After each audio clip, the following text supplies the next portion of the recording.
கர்த்தராகிய இயேசு கிறிஸ்துவின் இனி நாமத்தில் அன்பின் நல் வாழ்த்துக்கள். உங்களை யாரும் பார்க்க தேவன் கொடுத்த கிருபைகளுக்காய் ஸ்தோத்திரிக்கிறேன், நன்றி உள்ளவனாக இருக்கிறேன். வருகிற காலங்களில் நாம் தொடர்ந்து இன்னும் சிறப்பாக செய்ய வேணும். அநேக பிள்ளைகளை கர்த்தர் கொண்டு வரணும்.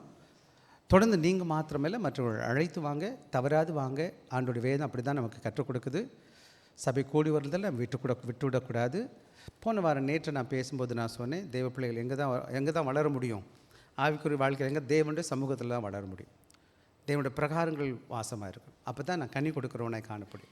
இது தேவனுடைய தோட்டம். தேவனுடைய பிள்ளைகள் வருகிறோம், தேவனுடைய சமூகத்தில் வருகிறோம், கர்த்தருடைய வார்த்தையை தொடர்ந்து கேட்கிறோம், தேவ பிள்ளை ஐக்கியத்தை பார்க்குறோம். அது மாத்திரம் கிடையாது, தொடர்ந்து தேவனுக்குள்ளே நமக்கு தெரியல நம்ம எப்படி வளரணும்னு சொல்லிட்டு. ஆனால் ஒவ்வொரு நாளும் கர்த்தருடைய வார்த்தையை கேட்க கேட்க ஆண்டவரை அறிகிற அறிவில் வளர ஆண்டவரை பற்றி நான் என்ன செஞ்சேன், ஆண்டவருக்குள்ளே வளர்ந்துக்கிட்டே இருக்கிறேன். நல்லா கவனமாக கவனிப்பீங்கன்னா, அம்மா சின்ன வயசில் குழந்தை பால் கொடுத்துட்டே இருப்பாங்க. பால் கொடுப்பாங்க, இட்லி கொடுப்பாங்க, அந்தந்த சாப்பாடெல்லாம் கொடுத்துட்டே இருப்பாங்க கொஞ்சம் கொஞ்சமாக. அந்த குழந்தை என்ன செய்யும், அந்த சாப்பாடை சாப்பிட்டு உடனே பெருசாக வளராது. இப்போ நம்மளே இவ்வளோ பெரிய ஆளை வந்து உட்காந்துருக்கோன்னு வச்சுக்கோங்களேன். ராயன் பிறக்கும்போது இம்முட்டூண்டாக இருந்திருப்பானே, இப்போ பாருங்கள் பெரிய ஆளாய் நடக்கிறார். அப்போ ஒரே நாளில் வளர்ந்துட்டானா, நிறையா நாள் சாப்பாடு கொடுத்து வளர்ந்தானா? எப்படிங்க வளர்ந்தார்?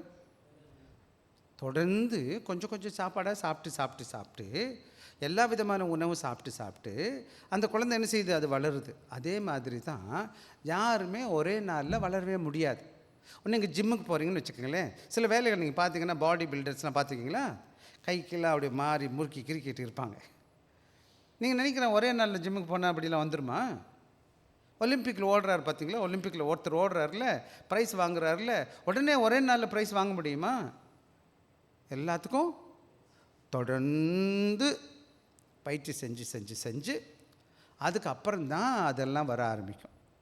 வெற்றி பெறுகிறதா இருக்கட்டும், வாழ்க்கையில் வளருகிறதா இருக்கட்டும், மற்ற எல்லா காரியத்திலும் என்ன இருக்குதுன்னு கேட்டிங்கன்னா, தொடர்ந்து தவறாதபடி கொஞ்சம் கொஞ்சமாக நம்ம கேட்குறோம். பார்த்தீங்களா, இந்த வேத வசனம் அது என்னை உருவாக்கிட்டே வந்துட்டு இருக்கு ஆவிக்குரிய ரீதியாக.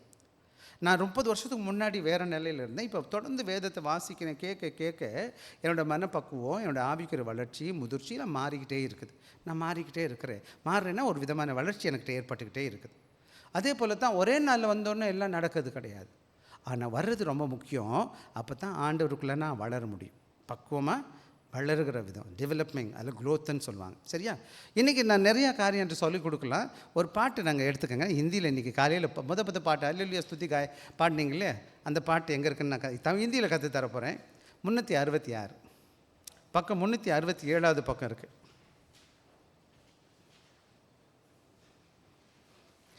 367 பக்கம். எத்தனை பேருக்கு ஹிந்தி தெரியும்? ஹிந்தி தெரியுமா? இருக்காச்சும் ஹிந்தி தெரியாதா? தெலுங்கு தெரியுமா? சரி, அப்புறமா நான் தரேன். சரி, நான் தமிழ் பாட்டு, தெலுங்கு பாட்டு, ஹிந்தி பாட்டு, மலையாள பாட்டு, எல்லா பாட்டும் பாடுவோம்.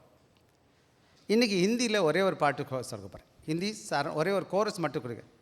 என்னையா, யாருக்கு ஹிந்தி தெரியலேன்னு பரவாயில்ல, படிங்க. பாருங்களேன், அது 1வது பாட்டு இருக்குல்ல, அதை படிங்க பார்க்கலாம். ஹல்லேலூயா स्तुति गाए हम, यीशु की स्तुति गाए हम. சரி, நான் பாட போகிறேன், நீங்கள் பாட்டுங்க ஒரு மாதிரி வந்துடும். हल्लेलूया स्तुति गाए हम हमेशा, यीशु की स्तुति गाए हम. हल्लेलूया स्तुति गाए हम हमेशा, यीशु की स्तुति गाए हम.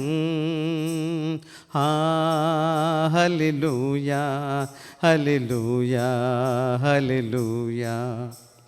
हाँ हल्लेलूया हल्लेलूया हल्लेलूया. க்ரூஸ் அது சரணம்லாம் கொஞ்சம் கஷ்டமாக இருக்கும்.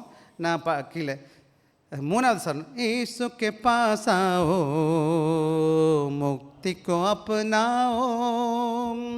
ईशु के पास आओ और मुक्ति को अपनाओ. आशीष वो देगा, साथ अपने लेगा, कभी नहीं छोड़ेगा. आशीष देगा, साथ अपना लेगा, कभी नहीं छोड़ेगा. हल्लेलुया स्तुति गाए हम हमेशा यीशु की स्तुति गाए हम हल्लेलुया स्तुति गाए हम हमेशा यीशु की स्तुति गाए हम hallelujah hallelujah hallelujah hallelujah hallelujah hallelujah நான் 131 131 பாடினாங்களா பிள்ளைங்க, அதுதான் பாட்டு 131. இதே பாட்டு தமிழில் இங்கே இருக்குது. என்ன இதில் முதல் சரணை மட்டும் பாட போகிறோம். நீங்கள் பாடினீங்க, என்னோட இணைந்து பாட போகிறீங்க. இதே இந்தி பாட்டு தான் தமிழில். ஹல்லேலூயா துதி மகிமை என்றும் இயேசுவுக்கே செலுத்திடுவோம். ஹல்லேலூயா துதி மகிமை என்றும் இயேசுவுக்கே செலுத்திடுவோம். ஹல்லேலூயா ஹல்லேலூயா ஹல்லேலூயா ஹல்லேலூயா ஹல்லேலூயா ஹல்லேலூயா. சிலுவை சுமப்பாயாம் உலகத்தை வெறுப்பாயாம். சிலுவையை சுமப்பாயாம் உலகத்தை வெறுப்பாயாம். உலகத்தை வெறுத்து இயேசுவின் பின்னே ஓடி வருவாயாம். உலகத்தை வெறுத்து இயேசுவின் பின்னே ஓடி வருவாயா. அல்லேலூயா துதி மகிமை என்றும் இயேசுவுக்கே செலுத்திடுவோம். அல்லேலூயா துதி மகிமை என்றும் இயேசுவுக்கே செலுத்திடுவோம். எல்லாம் சேர்ந்து அல்லேலூயா அல்லேலூயா அல்லேலூயா அல்லேலூயா அல்லேலூயா அல்லேலூயா. அந்த காலத்தில் ரொம்ப பாட்டு பாடிடும். ஹிந்தி பாட்டு, தெலுங்கு பாட்டு, தமிழ் பாட்டு, மலையாள பாட்டு, எல்லா பாட்டும் போட்டு பயங்கரமாக பாடுறது. எனக்கு கொஞ்சம் நிறைய பாட்டெலாம் தெரியும், வாங்க கற்றுக்குவோம். தெலுங்கு பாட்டும் நல்லா தெரியும். நடுப்பிஞ்சு நானாவான்னு ஒரு பாட்டு. நடுப்பிஞ்சு நானாவாம் நவஜீவ அப்படி போகுது. அந்த பாட்டு அதில் இருக்குது. ஹிந்தியில் பாட்டு, தெலுங்கு பாட்டுலாம் நிறையா இருக்குது. ఒక రోజు నేర్పిస్తాను. ஒரு நாளைக்கு நம்ம கற்றுக்குவோம். சரி தானே? ஓகே, இன்றைக்கி நான் கர்த்தருடைய வார்த்தைக்கு நான் கடை போகிறேன். என்னென்னு கேட்டிங்கன்னா, பிள்ளைங்க கொஞ்சம் வந்துட்டு இருந்தாங்க, ஒரு கருத்து. ரெண்டாவது, நீங்களும் சில புது பாடல்கள் கற்றுக்கொள்ளணும் என்பது எனக்கு வாஞ்சை. வாங்க, பல பாஷைகளை பாடுவது எனக்கு பிடிச்சிருக்கு. தெலுங்கில் பாடலாம், ஹிந்தியில் பாடலாம், மலையாளத்தில் பாடலாம், ஆங்கிலத்தில் நம்ம பாடுறோம். ஸோ எனக்கு கொஞ்சம் பாஷைகள் தெரியும். எனவே கற்றுருக்கேன், சின்ன வயசில் கடவுள் கற்றுக் கொடுத்தார். எனவே நான் வருகிற காலங்களில் ஒன்றுனா பின்னாடி நாட்களில் வாய்ப்பு கிடைச்சா முன்னாடி வந்துட்டிங்கன்னா ஆறுதுக்கு முன்னாடி நம்ம சில பாடல்களை கற்றுக்கொள்ள கர்த்தர் கிருபை தருவாராக. வாங்க, இன்றைக்கி நம்ம வேத பகுதி நம்ம எடுத்துக்கொள்ளலாம். சங்கீதம் 100 நம்ம இன்றைக்கி உங்களோடு கூட வாசிக்க இருக்கிறேன். ஆக இன்றைக்கி இந்த மாதம் முழுவதும் நான் என்ன பேச போகிறேன், பக்தி உள்ள ஆராதனையின் நான் என்னென்னு நம்ம புரிஞ்சுக்கணும். பல வேளைகளில் நம்ம சபைகளுக்கு போகிறோம், ஆராதனை பேரில் என்னென்னமோ பண்ணுறோம். எது சரி, எது தவறு, எது செய்யலாம், எது செய்யக்கூடாது, எப்படி செஞ்சால் நல்லா இருக்கும் என்பது பல வேளையில் நமக்கு தெரியல. பல வேளையில் நினைக்கிறாங்க ஆராதனை என்பது நம்ம இஷ்டத்துக்கு எது வேணாலும் செய்யலாம் அப்படின்னு நினைக்கிறாங்க. ஆனால் வேதம் நமக்கு சொல்லி கொடுக்கல அந்த மாதிரி. ஆராதனை என்பது மனிதனுடைய கண்டுபிடிப்பு கிடையாது. ஆராதனை தேவனுடைய படைப்பு. தேவன் என்ன செய்கிறார், தம்முடைய மக்களை தெரிஞ்சுக்கிறாரு, அவர்களுக்கு ஆராதிப்பதற்கு கற்றுக் கொடுக்குறாரு. இப்படி தான் செய்யணும், இப்படி செய்யக்கூடாதுன்னு சொல்லிட்டு. ஆக தெய்வீக கூடாரம்னு ஒன்று என்ன செய்கிறார். ஆக என்ன சார், முதல்ல போன காலையில் பேசும்போது இதை பற்றி நான் பேசியிருக்கிறேன். அந்த யூடியூப்பில் அந்த மெசேஜ் இருக்குது, கேட்டு பாருங்கள். ஆண்டவர் என்ன செய்கிறான்னு கேட்டால், இஸ்ரவேல் ஜனங்கள் எங்கே இருக்கிறாங்கன்னு கேட்டால் அடிமையாக இருக்கிறாங்க. இஸ்ரவேல் ஜனங்களுக்கு எகிப்தில் 400 வருஷத்துக்கு மேலே அடிமைகளாக இருக்கிறாங்க. அங்கேருந்து அவர்களை கர்த்தர் கூட்டி வருகிறார். கூட்டி வரும்போது இவர்களுக்கு தொழுகிறதுலாம் ஒன்றும் தெரியல, எப்படி வணங்கணும்னு தெரியல. உடனே அவர்களுக்கு தெய்வீக கூடாரத்தை ஒன்று உண்டு பண்ண சொல்கிறார். அது மாத்திரம் கிடையாது, அது திட்டமாக சொல்கிறார். எப்படி பண்ணணும், என்ன பண்ணணும், யார் என்ன பண்ணணும், என்னென்ன பலி கொடுக்கணும், எப்படி துதிக்க, எல்லாத்தையும் டீட்டெயிலாக எழுதியிருக்கிறார். மோசையின் மூலமாக தேவன் எழுதி கொடுக்குறார்.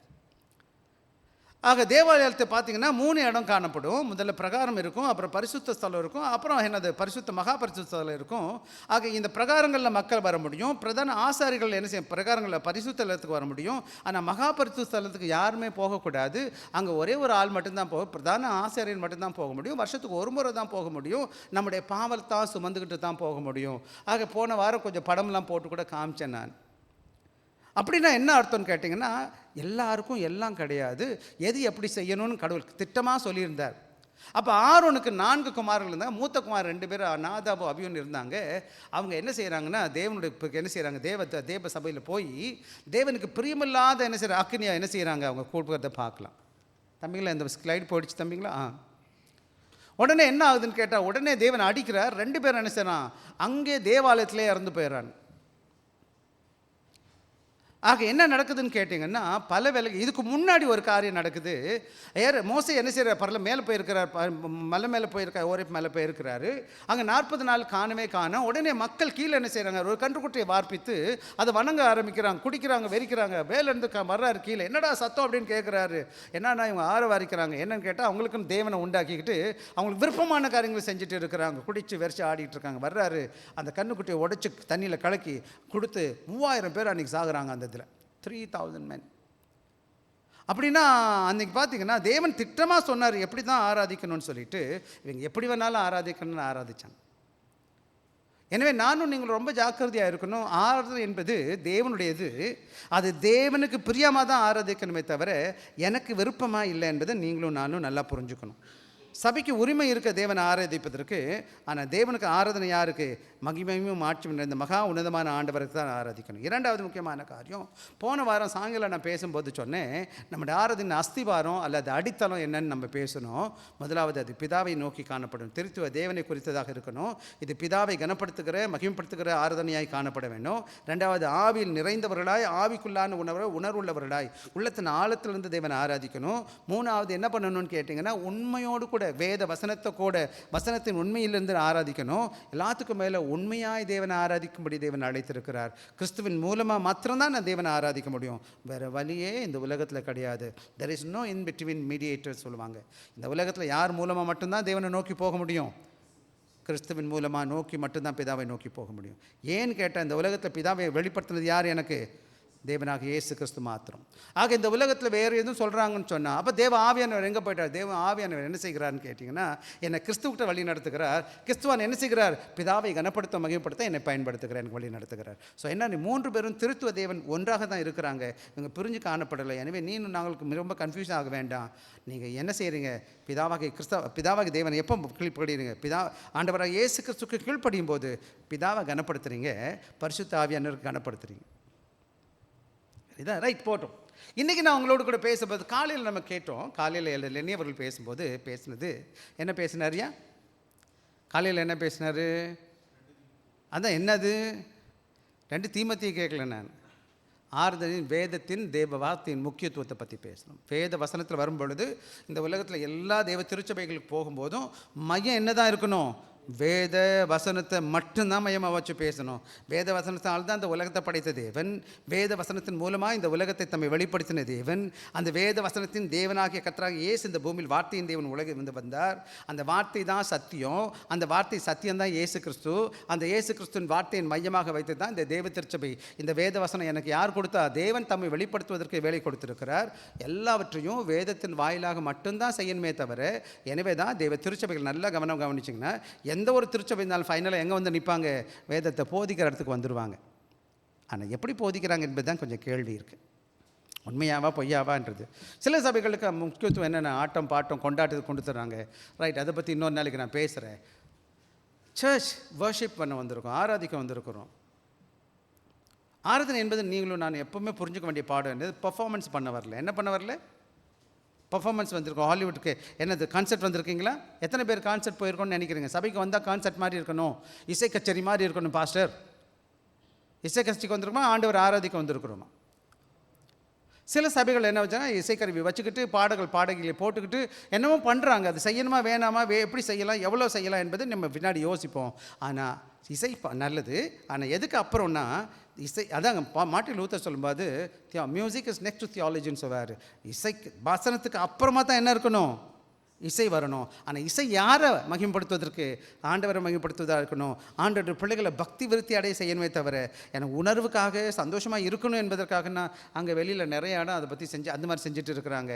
அங்கே நம்ம போகலாம். ஆனால் ஆராதனை என்பது பயத்தோட, பக்தியோட, நடுக்கத்தோடு என்ன செய்யணும், உள்ள வரணும். நான் வேதத்தை போன வாரம் வாசிக்க சொன்னேன். இன்றைக்கி நான் உங்களுக்கு வேகமாக சொல்ல போகிறேன். நம்ம ஆராதனை எப்படிப்பட்டதாக இருக்கணும்னு கேட்டிங்கன்னா, எப்படி கர்த்தரை துதிப்பதிலும் ஆராதிப்பதிலும் முக்கிய மனப்பாங்கு ஆட்டிடியூட். ஆங்கிலத்தை போட்டிருக்க பார்த்தா attitudes in praising and worshipping God. ஆக ஆண்டவரை ஆராதிக்க வந்திருக்கிறவங்களுக்கு ரொம்ப முக்கியமானது என்னன்னு கேட்டிங்கன்னா, வெளியில் நான் என்ன செய்கிறேன் என்பது இரண்டாவது காரியம். அது நல்ல உடை போடுறது, நல்ல சிறப்பான பண்போடு வருது, நல்ல அழகெல்லாம் பூசிக்கிட்டு வர்றது ரொம்ப சந்தோஷம். ஆனால் அதுக்கு மேலே ரொம்ப முக்கியமானது என்னன்னு கேட்டிங்கன்னா, என் உள்ளான மனசு எப்படிப்பட்டதாக இருக்குது. நிறைய பேர் இங்கே உட்காந்துருப்பாங்க ஆராதனையில், ஆனால் ஊரெலாம் சுற்றி வருவாங்க. பார்த்துருக்கீங்களா? ரொம்ப பேர் நீங்கள் கூட அப்பப்போ போயிட்டு வருவீங்களே, அப்போ போகிறீங்களா இல்லையாம்மா? இங்கே உட்காந்துருப்பாங்க, அமெரிக்கா போயிடுவாங்க. இங்கே உட்காந்துருப்பாங்க, எங்கேயோ தமிழ்நாட்டுக்கு கூட போயிட்டு வந்துடுவாங்க. உட்காந்துருக்கிறது இங்கே தான், பாஸ்டர் உங்கள் முன்னாடி தான் உட்காந்துருக்கேன்னு சொல்லுவாங்க. ஒரு பக்கம் அது மெய் மறந்து உட்காந்துருப்பாங்கன்னு வச்சுக்கோங்க. இன்னொரு காரியம் என்னது, அதுக்கும் அவங்களுக்கு சம்மந்தமே இருக்காது. அவங்க மனசு தான் ரொம்ப முக்கியம். நான் ஆண்டவருடைய சமூகத்தில் வரும்பொழுது ஆண்டவர் நம்ம உள்ளத்தை பார்க்குறாரு. என்னத்தை பார்க்குறாருமா? எதையா பார்க்குறாரு? நம்ம பேசுகிறதையா உள்ளத்தையா? ஏசாயா வாசித்து பாருங்கள், வேதம் முழுவதும் வாசித்து பாருங்கள். நேரம் இல்லை, நான் நிறைய இடத்துக்கு போக மாட்டேன், அப்பப்போ ஒன்று பாட சொல்லுவேன். ஆண்டவர் சொல்கிறார், நீங்கள் என்ன செய்யுங்க, உதட்டில் துதிக்கிறீங்க, இருதயத்தில் என்ன கிடையாது, இல்லை. அதனால் உங்கள் காணிக்கை எனக்கு வேணுமா வேணாமா? எடுத்துகிட்டு போ, வேண்டாம். பொண்ணும் என்னுடையது, வெள்ளியே என்னுடையது. உலகத்தில் உள்ள மாடு செடி கொடி வடி பூ தேங்காய் மாங்காய் எல்லாம் அவர் தான் கட்டி வச்சுருக்காரு. அவர் மாங்காவே அவர்கிட்ட போய் கொடுத்துட்டு, இது உங்களுக்கு கொடுத்துருக்கான்னு நீ என்ன கொடுத்த? உங்களுக்கு கொடுத்ததே கொடுத்துட்டு போகிறோம், அவ்வளோதான். ஸோ வேகமாக ஒன்றா நான் பேச போகிறேன். அப்பா தம்பி இந்த ஸ்லைடு போக மாட்டேது, வந்துச்சு.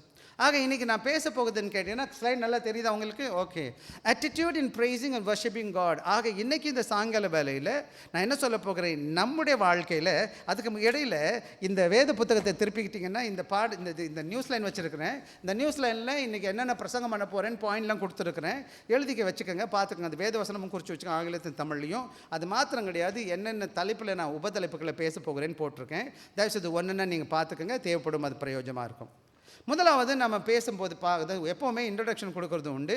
இன்றைக்கி பல வேலைகளை நம்ம மக்களை புகழ்ந்துக்கிட்டு இருக்கிறோம், நிறையா பேரை புகழ்கிறோம். சில வேலைகள் ஓட்டப்பந்தயக்காரனாக இருக்கிறான், அவனை பாராட்டுறோம். என்னது உசேன் போல்ட் மாதிரி நல்ல பெரிய வீராங்கனைகள் வீரர்களை பார்க்கும்போது என்ன செய்கிறோம், நல்லா ஒலிம்பிக் ப்ரைஸ் வாங்கிட்டாரு, அப்படி பண்ணிட்டாரு, இப்படி பண்ணிட்டாருன்னு. கிரிக்கெட் வீரர்களெல்லாம் இந்திய சகோதரர்களுக்கு ரொம்ப பிடிக்கும். என்னது ஃபேனுன்னு வாங்க. என்னது நீங்களாம் ஃபேனாப்பா? ரைட், நல்லா இருங்க ஃபேனா. ரெண்டாவது, சில வேலைகளில் படத்தில் வர்றவனுக்கு ஹீரோஸ். சில வேலைகளை நாமே கொண்டாடுகிறவர்களை காணும், துதிக்கிறது, நான் நல்லவே வல்லவே அப்படி இப்படின்னு புகழ்ந்து பேசுகிற பழக்கம் இருக்குது. அது மாத்திர ட்ரூ வர்ஷிப்பில் பிலாங்ஸ் டு. ஆக இந்த உலகத்தில் மற்றவங்களை யாரை புகழ்ந்து பேசுகிறத விட உண்மையான ஆராதனை யார் குறித்ததுன்னு கேட்டிங்கன்னா, நம்முடைய தேவனுக்கே உரியது. யாருக்கு மட்டும்தான் உண்மையான ஆராதனை கொடுக்கணும். ஆக நாம் எல்லாத்துக்கும் கொடுக்கக்கூடாது. பல வேலைகளை நான் விரும்புகிறதே இல்லை எந்த மனிதனும் உயர்த்தி பேசுகிறதுக்கு. காரணம் என்ன, இன்றைக்கி நல்லவனாக இருக்கிறவன் நாளைக்கு எவ்வளோ கெட்டு போவான்னு எனக்கு தெரியாது. எல்லா மனிதனும் எலும்பில்லாத நாக்குன்னு சொல்லுவாங்க. இருபுறமும் என்ன செய்யும், எப்படி வேணாலும் மாறி பேசும். எனக்கு சபையில் பார்த்து ரொம்ப நல்லவர்னு சொன்னால் எனக்கு ரொம்ப கோவம் வரும் எனக்கு. ஏன்னா அவன் எப்போ மாற போகிறான்னு எனக்கு தெரியாது. அதில் வேறு இன்னொன்று, நமக்கு முகஸ்தொரி பிடிக்காது. அது கிடையாது, நமக்கு அந்த வேலையெல்லாம் பண்ணாதப்பா, நீ எப்போ காலை வாரி போட போகிறேன்னு தெரியல. பல வேலைகளை ஜாக்கிரதையாக இருக்கணும். மனிதனுடைய முகஸ்துதி. People are very good at our face. அப்படி பேசுகிறாங்கன்னா ஜாக்கிரதையாக இருக்கணும். புரியுதுங்களா? அதை பற்றி இன்னொரு நாளைக்கு நான் உங்களோட பேசுகிறேன். இன்னொரு சங்கீதம் என்ன சொல்லுன்னா, doorway into heart of worship. ஆக இந்த சங்கீதம் 100 என்ன சொல்லுதுன்னு கேட்டிங்கன்னா, நாம் எப்படி தேவ பிரகாரங்களில், டோர்வேனா என்னது, எப்படி நான் தேவனுடைய ஆராதனையில் பங்கு கொள்ள வேண்டும் என்பது வாசலாக இருக்குது சங்கீதம் 100.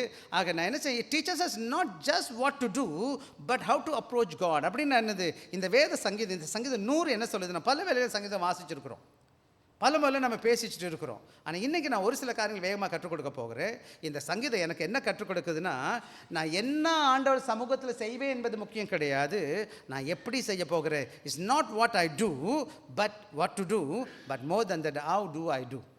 How to approach God. எப்படி தேவ சமூகத்தில் ஓடி வரும் பொழுது எப்படி தேவனை நான் சந்திக்கணும். இன்றைக்கி வந்துட்டுக்கங்களேன், ஒரு வார்த்தை சொல்கிறேன். இன்றைக்கி இருக்க சிங்கப்பூரில் இருக்க பிரதம மந்திரியோ அல்லது ஜனாதிபதியோ நான் போய் பார்க்கணும் போது அவர் என்ன செய்வார், அவர் ட்ரெஸ் எல்லாம் போட்டு நல்லா எல்லாம் போட்டுட்டு போய் பெருமையாக போய் நின்னா என்ன செஞ்சிருவார், போயிட்டு வாப்பா, இங்கே வராதுப்பா, எனக்கு வேண்டான்றார்.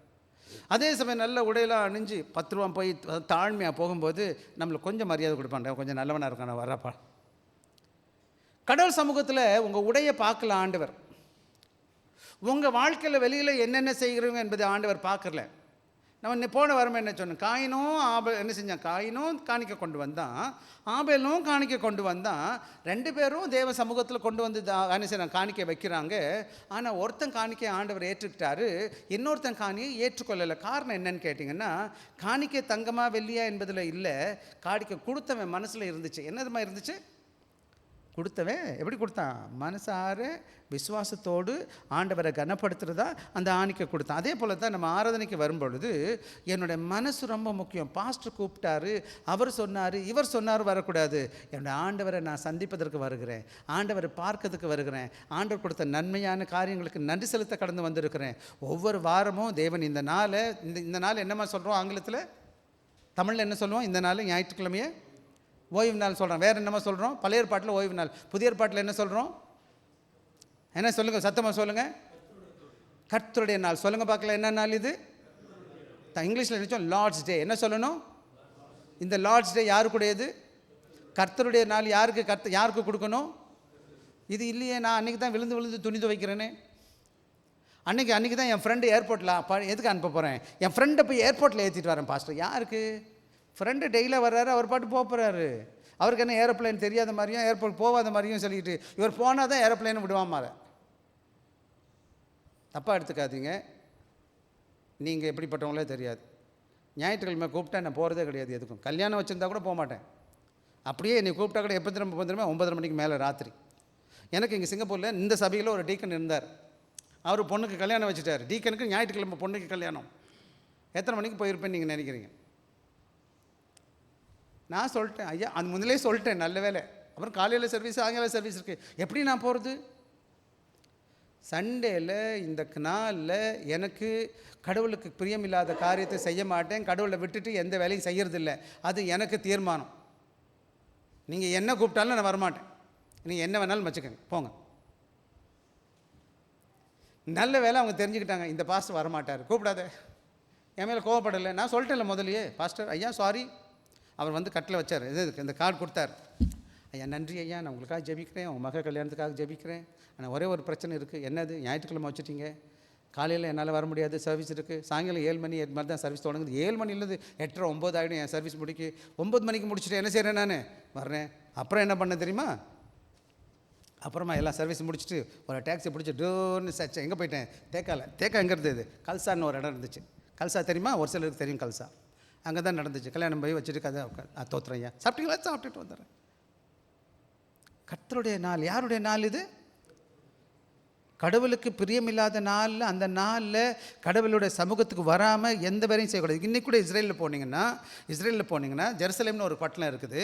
ஜெருசலேமில் சுற்றி என்ன இருக்குது? தேவாலயம் இருக்குது. தேவாலயத்தை விட்டு போனீங்கன்னா ஒரு குறிப்பிட்ட தூரத்தில் என்ன செஞ்சுருக்கான்னு கேட்டிங்கன்னா, என்ன இது வச்சுருக்கிறான்னு கேட்டிங்கன்னா, ஒரு போல்னா என்னது, ஒரு கம்பத்தை நட்டு வச்சுருக்கிறான் நிறைய இடத்துல. அப்போ என்னோட அந்த கைடு சொன்னார், இதுதான் என்னது சாபத் போல்னு சொன்னார். என்ன போல்? அது சாபத்துடைய கம்பம் அப்படின்னார். என்னடா அதுக்கு எதுக்கு அப்படின்னு கேட்டால், இந்த கம்பத்துக்கு உள்ளே வந்தால் அது எங்கே வந்துட்டீங்கன்னு அர்த்தம், தேவாலயத்துக்குள்ளே நுழைஞ்சிட்டிங்கன்னு அர்த்தம். கம்பத்துக்கு வெளியில் இருந்தால் என்னது, இன்னும் தேவாலயத்தை விட்டு வெளியில் இருக்கிறீங்கன்னு சொல்லி. ஆக என்னென்னா, எல்லாருமே எவ்வளோ தூரம் தான் நடக்கணும்? வீட்டில் இருந்து எது வர? தேவாலயம் வர. வெயிட் தூக்குற சாபத்து வெயிட்னு ஒன்று இருக்குது. சாபத்தில் எவ்வளோ தான் வெயிட் தூக்க முடியும்? எவ்வளோ தான் வெயிட் தூக்கலாம்? வேத வசனம் தான் தூக்க முடியும். காய்கறிலாம் வாங்கக்கூடாது, முன்னாடியே வாங்கி வச்சுக்கணும். நம்ம ஆளுங்க என்னென்னமோ பண்ணிகிட்ருக்காங்க. இதை பற்றி அப்புறமா இன்னொரு நாளைக்கு நம்ம பேசுவோம். தேவையில்லாமல் அங்கே போகிறது இங்கே போகிறது. கடவுளை வீட்டு தொடங்குறோம், வீட்டை விடுறோம், சபைக்கு வரும், திரும்பி வீட்டுக்கு தான் போகிறோம். ஆக இவங்க என்ன செய்கிறாங்கன்னு கேட்டிங்கன்னா, இதில் வந்து சில காரியங்கள் பின்னாடி நாட்களில் சடங்காக போயிடுச்சு, அது ரொம்ப வருத்தம். ஆக நீங்கள் இன்றைக்கி கூட பார்த்தீங்கன்னா, இஸ்ரேலில் போனீங்கன்னா லிஃப்ட் வச்சுருக்காங்கல்ல, லிஃப்ட்டில் 2 லிஃப்ட்டு எப்போயுமே எல்லா இடத்துலையும் இருக்குது. ஒரு லிஃப்ட்டு என்ன செய்யும், எல்லா இடத்துலையும் ஒரு லிஃப்ட் வந்து சாதாரண லிஃப்ட், எங்கே மாதிரி நம்ம மாதிரி ஆள் போகிறதுக்கு. இன்னொரு லிஃப்ட்டே இருக்கும், யூதனுக்கு மட்டுமே இருக்குது. அது இங்கிலீஷில் சொல்லுவாங்க சாபத் லிஃப்ட்டுன்னு சொல்லுவாங்க. அது என்ன சாபத் லிஃப்ட்டு? சாபத் லிஃப்ட்டில் அந்த பட்டனை அமுக்குனாலே என்னவா, அது ஒரு வேலையாம். அதனால் என்ன நிற்கக்கூடாது, அந்த லிஃப்ட்டு எல்லா இடத்துலையும் நின்று போகும். ஏன் இவர் இவ்வளோ உள்ள மட்டும் நின்றுக்குவார் போய். இப்போ நான் 8வது மாடி போகணும், இல்லை 10வது மாடிக்கு போகணும், நான் ஒரு யூதன் அப்படின்னு என்ன செய்வேன், இந்த சாபத் லிஃப்ட்டில் நின்றுட்டே இருப்பேன். சாபத் லிஃப்ட் வந்து அந்த கதவை திறக்கும், நான் உள்ளே போயிடுவேன். கரெக்டாக என்ன செய்யும், எங்கே போய் நிற்கும், என் வீட்டில் நிற்கும். அப்போ நான் உள்ளேருந்து வெளியே போயிடுவேன். நான் எங்கே பண்ண மாட்டேன், வெறும் இந்த பட்டனை கூட அமுக்க மாட்டேன். அப்படி இருக்கானுங்க இன்னும். நான் என்ன சொல்ல வர்றேன்னு கேட்டிங்கன்னா, அவங்க ஒன்றும் தீர்மானிச்சிருக்கிறாங்க, ஒரு விதத்தில் அந்த காரியம் நல்லா இருக்குது, அந்த நாள் ஆண்டவருடைய நாள், ஆண்டவருக்கு விரோதமான காரியம் நான் செய்ய மாட்டேன், தேவையில்லாத இடத்துக்கு போக மாட்டேன், தேவையில்லாத சுமைகளை தூக்க மாட்டேன், தேவையில்லாத எந்த காரியம் செய்ய மாட்டேன், இது ஆண்டவருடைய நாள், ஆண்டவருக்கு மாத்திரம்தான் செய்வேன் அப்படின்னு சொல்லிட்டு ஒரு உறுதி இருக்குது அதில். அதை பின்னாடி நாட்கள் அவங்க சடங்காக மாற்றிட்டாங்க. அதுதான் பிரச்சனை இப்போது. ஆக உங்கள் வாழ்க்கையில் நீங்கள் இப்போ யோசிச்சு பாருங்கள், சாபத்துடைய கர்த்தருடைய நாள் எப்படி நம்ம பயன்படுத்திக்கிட்டு இருக்கிறோம், நீங்கள் யோசிச்சு பாருங்கள். ஓகேவா? ஆக உங்களுக்கு நீங்கள் என்ன கொடுக்குறீங்க என்பது முக்கியம் கிடையாது. Worship is not just an activity, it is an attitude of a heart. ஆக ஆராதனை என்பது நான் சடங்கு செய்வதோ எல்லோ செய்கையோ இல்லை, இது எனக்கும் என் ஆண்டவருக்குள்ள உறவு என்பதை புரிஞ்சுக்கணும். அப்போ என்னன்னு கேட்டால், என்னோடய மனசுலேருந்து வருகிற மனப்பக்குவத்தின் செயல்பாடு இருக்கணுமே தவிர, என்னோடய ஆண்டவர் எப்படிப்பட்டவராக இருக்கிறார், அவர் எவ்வளோ நன்மைகளை செய்திருக்கிறார், பிறந்த தேதியிலிருந்து இந்த நாள் வரை என்னை பாதுகாத்திருக்கிறார், எல்லாவித அவசியங்களையும் எனக்கு கொடுத்துருக்கிறார், நான் ஆண்டவருக்கு பிரியமாக இருக்கிறேன், ஆண்டவரை சந்திப்பதற்காக தேவ சமூகத்தில் வந்திருக்கிறேன், ஆண்டவருக்கு நன்றி செலுத்த கடந்து வந்திருக்கேன் என்பதை நான் சொல்லணுமே தவிர, அதை விட்டுட்டு என்ன பண்ணாது இங்கே வந்துட்டு குதிச்சு கத்திட்டு போகிறதுக்குள்ள ஒன்றும் கிடையாது அன்பான பிள்ளைகளே. எனவே அங்கே பிக் ஐடியா என்னன்னு சொல்லுவாங்க, என்னன்னு கேட்டால், true worship express through right attitude. ஆக உண்மையான ஆராதனை என்பது என்னன்னு கேட்டிங்கன்னா, ஆண்டவருக்கு தங்கம் வெள்ளி பொண்ணு பொருள் எதோ கொடுக்கறதுனால தேவன் சந்தோஷப்படுவார்னு கேட்டால் இல்லவே இல்லை அன்பான பிள்ளைகளே. அதெல்லாம் எல்லாம் இருக்கிறவன் கொடுத்துட்டு போயிடுவான். அப்படின்னு கேட்டால் எல்லா பணக்காரனும் இன்றைக்கி பரலோகத்துக்கு போயிடுவான் டக்குன்னு. ஏன்னா அவனுக்கு அள்ளி கொடுக்க வசதி இருக்குது, எனக்கு அவளுக்கு இல்லை, நான் எங்கே போவேன்? அப்போது ஆண்டவர் என்னத்தை பார்க்குறாருன்னு கேட்டிங்கன்னா, joy, glad service, thanksgiving, and reverence to God. என்ன இருக்கணும்னு கேட்டால் சந்தோஷமாக. அதான் இந்த பாட்டு சங்கம் தொடங்கும் போதே அப்படி தான் தொடங்குது. ரெண்டாவது என்னது, தேவன் சந்தோஷத்தோடு அவருடைய சமூகத்தில் வந்து சேவை செய்யணும், எல்லாத்துக்கும் தேவனுக்கு நன்றி செலுத்தணும், எல்லாத்துக்கும் மேலே தேவனுக்கு கொடுக்க வேண்டிய பயத்தையும் கனத்தையும் கொடுக்கணும். அதுதான் இந்த வேதம் சொல்லுது. வாங்க ஒவ்வொன்றும் நம்ம பார்க்கலாமா? வசனம் 1, 2 முதல் பகுதியை வாசிங்க எனக்காக. சங்கீதம் 100, 1, 2. பூமியின் குடிகளே எல்லாரும் கர்த்தரை கம்பீரமாய் பாடுங்கள், மகிழ்ச்சியோடு கர்த்தருக்கு ஆராதனை செய்து. அப்போ என்ன சொல்லுவதுன்னு கேட்டிங்கன்னா, சபையில் தேவ ஆராதனை என்பது எப்படிப்பட்ட காரியமாக இருக்குன்னு கேட்டால், வர்ஷிப் பிகின்ஸ் வித் ஜாய். எப்படி இருக்குன்னு கேட்டால், எப்படி இருக்கணும் இந்த ஆராதனை? துக்கத்தோடு வரக்கூடாது. ஐயோயோ ஏன்டா இது கடமையாக போச்சு, தேவையில்லாமல் வந்து சண்டேன்னு ஒன்று வச்சுக்கிட்டானுங்க, இதில் வேறு சர்ச் பாஸ்டர் கூப்பிட்டுட்டே கிடக்கிறாரு, அவர் வரலன்னா கேட்குறாரு.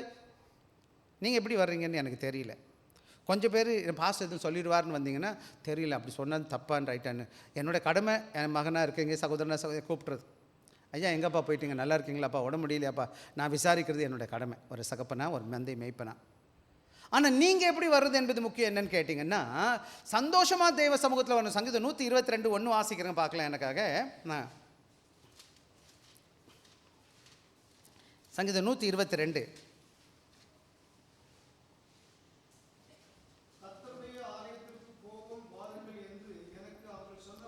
கர்த்தருடைய ஆலயத்துக்கு போக வாருங்கள் என்று அவர்களுக்கு சொன்னபோது ரொம்ப துக்கமாக இருந்தேன்னு சொல்கிறார். எப்படிப்பா இருந்தீங்க எல்லோரும்? நீங்களே எப்படிப்பா இருக்கிறீங்க? துக்கமாக இருக்கீங்களா? இன்றைக்கி சண்டே வந்துச்சு. நான் சின்ன வயசில் ரட்சிக்கப்பட்ட காலங்களில் நான் 12, 13 வயசில் ஏசாமி பிள்ளையாக மாறிட்டேன். ஆண்டவர் மாற்றிட்டார். எப்படா ஞாயிற்றுக்கிழமை மற்ற 6 நாளை விட எனக்கு ரொம்ப சந்தோஷமான நாள் எந்த நாள் கேட்டால், ஆண்டவருடைய நாளில் போகணும், ஆண்டோட சமூகத்துக்கு போகணும், ஆண்டோட பிள்ளைகளை பார்க்கணும். எனக்கு சந்தோஷம், பாட்டு பாடுறது எல்லாம் செய்கிறது. நான் டேம்பரின் வாசிப்பேன், ட்ரம் அடிப்பேன், என்னென்னவோ பண்ணுவேன். சர்ச்சில் போய் கண்ட வேலையெல்லாம் பண்ணுறது ரொம்ப குதூகலமாக இருக்கும். ஞாயிற்றுக்கிழமைன்னு சொன்னால் வச்சுக்கோங்களேன், அது கொண்டாட்டம். சின்ன பாட்டு. கர்த்தராலயமே செல்வம் யாவருமே என்ற போதும் மிக மிக மகிழ்ச்சி கொண்டேன், கீதமும் நடனமும் சயமும் அங்கே உண்டு கர்த்தராலயத்தில் இன்று. I was glad, very glad when they said to me, let us go to the house of the Lord today. There is singing, there is dancing, there is victory in the house of the Lord today. தேவ சமூகம் என்பது எனக்கு சந்தோஷம். சின்ன வயசில் எனக்கு ரொம்ப சந்தோஷம். இன்றைக்கும் சரி, ஆண்டோட பிரதான கிருபைனால இந்த சபைக்கு வந்து 20 வருட காலங்கள் ஆச்சு. ஒவ்வொரு நாளும் 2 சர்வீஸ் அல்ல 3 சர்வீஸ் குறைஞ்சது எத்தனை சர்வீஸ் இருக்கும்? குறைஞ்சது 2, மேக்ஸிமம் 3, சில நேரங்கள் 4 கூட போயிருக்கேன். ஒரு சர்ச் இருந்துச்சு சென்னையில், ஒரு சபை இருந்துச்சு, 5 சர்வீஸ் நடக்கும் ஒரு நாளைக்கு, 5 சர்வீஸ். அங்கே 2-3 வாரம் நான் தங்கியிருந்தேன். 5 சர்வீஸுக்கும் போய் உட்காந்துருவேன். 5 ஆராதனை காலையில் 6 மணிக்கு தொடங்கும். ஒவ்வொரு சபையிலையும் போய் உட்காந்து பார்ப்பேன், இது எப்படா போகுது, என்னடா பண்ணுறாங்க, எப்படா இருக்குது. எனக்கு சண்டே ஃபுல் டே என்னன்னு கேட்டால் கடவுள் வசனத்தை கேட்கறது ரொம்ப சந்தோஷம். கடவுள் பிள்ளைகளோட சேர்ந்து பார்க்குறது பாடுறது எனக்கு ரொம்ப சந்தோஷம். சில பிள்ளைகளுக்கு ஒரு சர்வீஸ் வந்தாலும் ஏன்டா வந்தோன்னு இருக்கும் போகல. எங்களுக்கு 6 சர்வீஸு 7 சர்வீஸு 8 சர்வீஸ் வச்சா கூட நம்ம எங்கேயும் விடுறதில்ல, போய் எல்லா சபையிலையும் உட்காருது. இதை விட பெரிய கூட்டம் என்னன்னு தெரியுங்களா? ஆராதனைக்கு உபவாச கூட்டம் போகிறது, நைட் கூட்டம் போகிறது, ஆராதனை காலையில் தொடங்கி அன்றைக்கி விடாமல் தூங்காமே இருக்கிறது. அன்றைக்கி அந்த அந்த அந்த வாஞ்சையும் வாய்ப்பும் ஆண்டவர் கொடுக்கும்போது, ஆக என்னன்னு கேட்டிங்கன்னா, நான் என்ன சொல்லுவேன்னு கேட்டால், தேவரை ஆராதிப்பது எங்கேருந்து வரணும்னு கேட்டிங்கன்னா, உள்ளத்தின் ஆழத்துலேருந்து வரணும். அது மாத்திரம் கிடையாது, God delights when his children approach him with glad hearts. ஆக தேவன் பிள்ளைங்க சந்தோஷமாக வருது. வச்சுக்கோங்களேன், இப்போ அப்பா வர்றாரு, ஜோஷுவா இருக்கிறாரு, ராயன் அப்பாவை பார்த்தோன்னே வேகமாக ஓடி என்ன செய்கிறான், ஓடி வரான்னு வச்சுக்கேன், எப்படி இருக்கும்? அப்பா பற்றி ஓடினானா, பின்னாடி பார்த்துட்டு ஓடினானா, இல்லை துக்கமாக இருந்தானா, அப்பாவுக்கு ரொம்ப கஷ்டமாக இருக்கும். என்னடா என் பிள்ளை இப்படி இருக்கானே.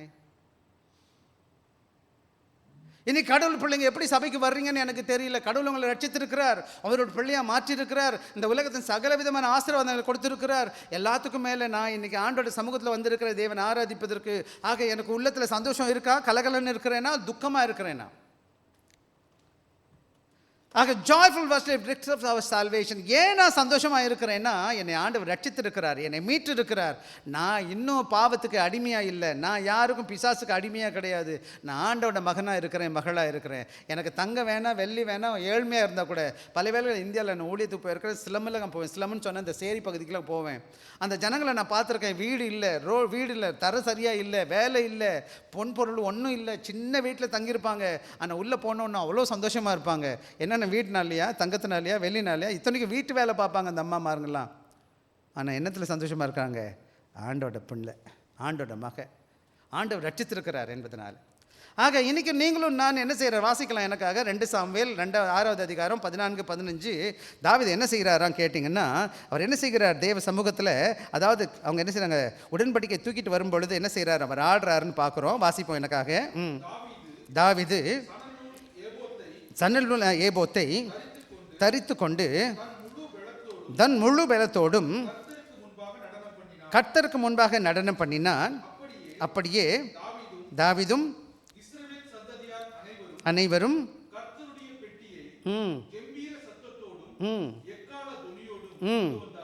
ஆக பாருங்க, இங்கே நடக்குது காரியம் என்னன்னு கேட்டிங்கன்னா, தாவீது என்ன செய்கிற, சில வேலைகள் நம்ம என்ன செஞ்சிருந்தோம், தாவீதை போல் ஆடுவேன்றதில்ல, அந்த மனப்பக்குவத்தை பாருங்கள்.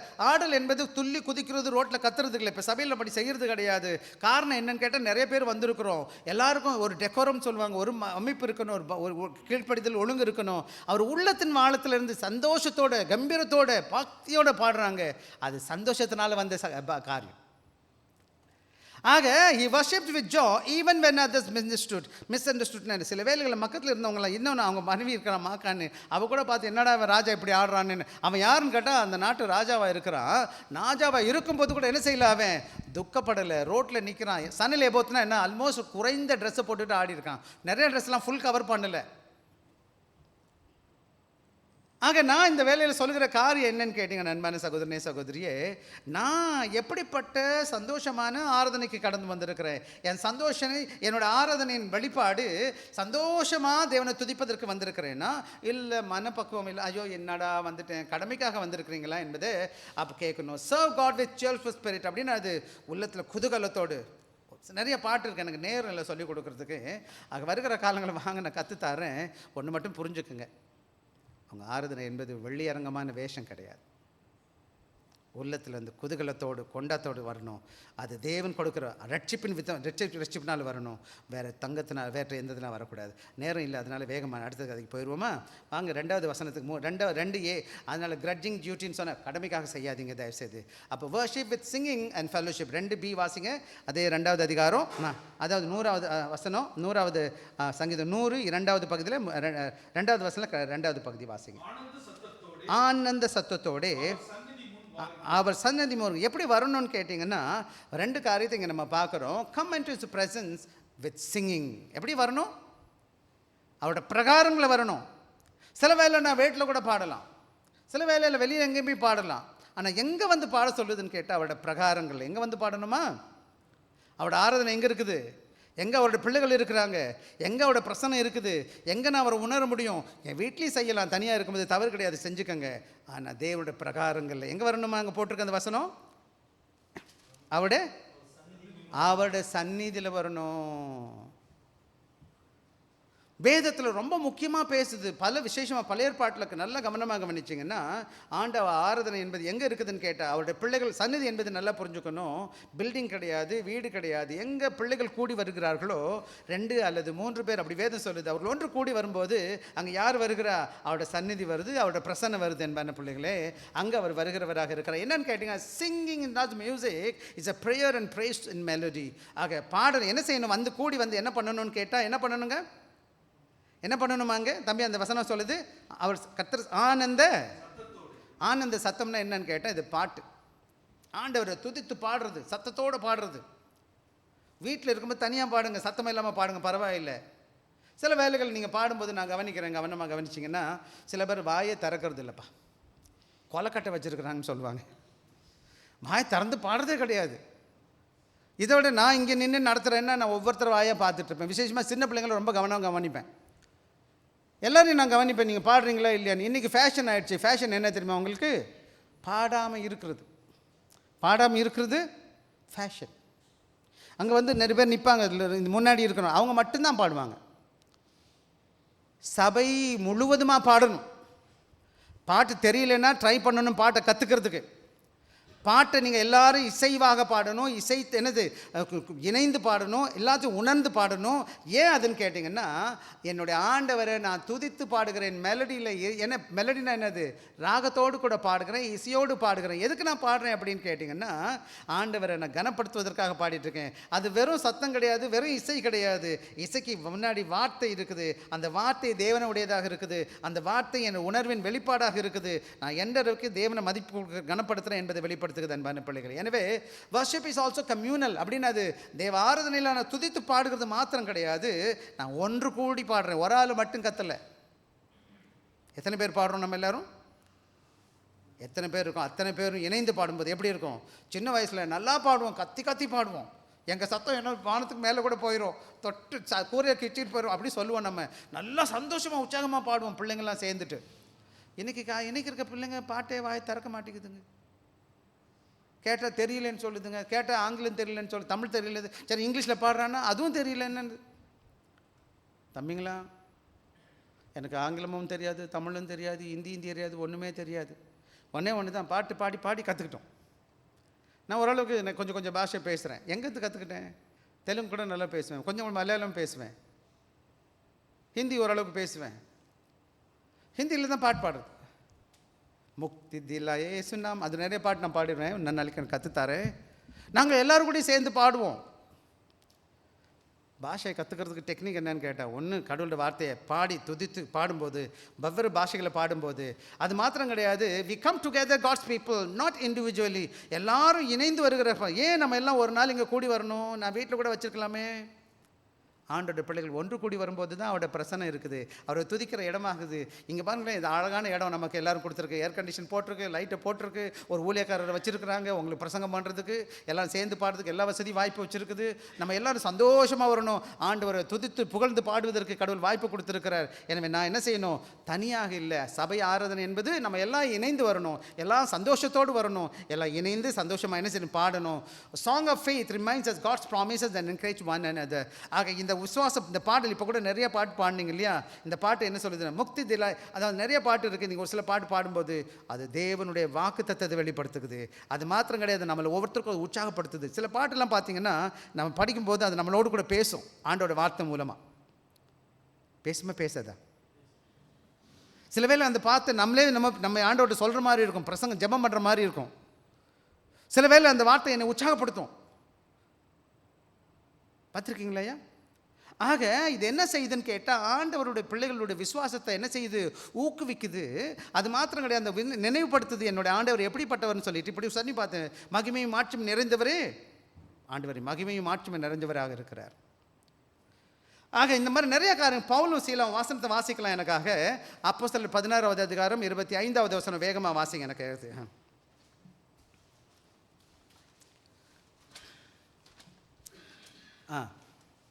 அப்போஸ்தலர் 16:25 எடுத்தவங்க வாசி.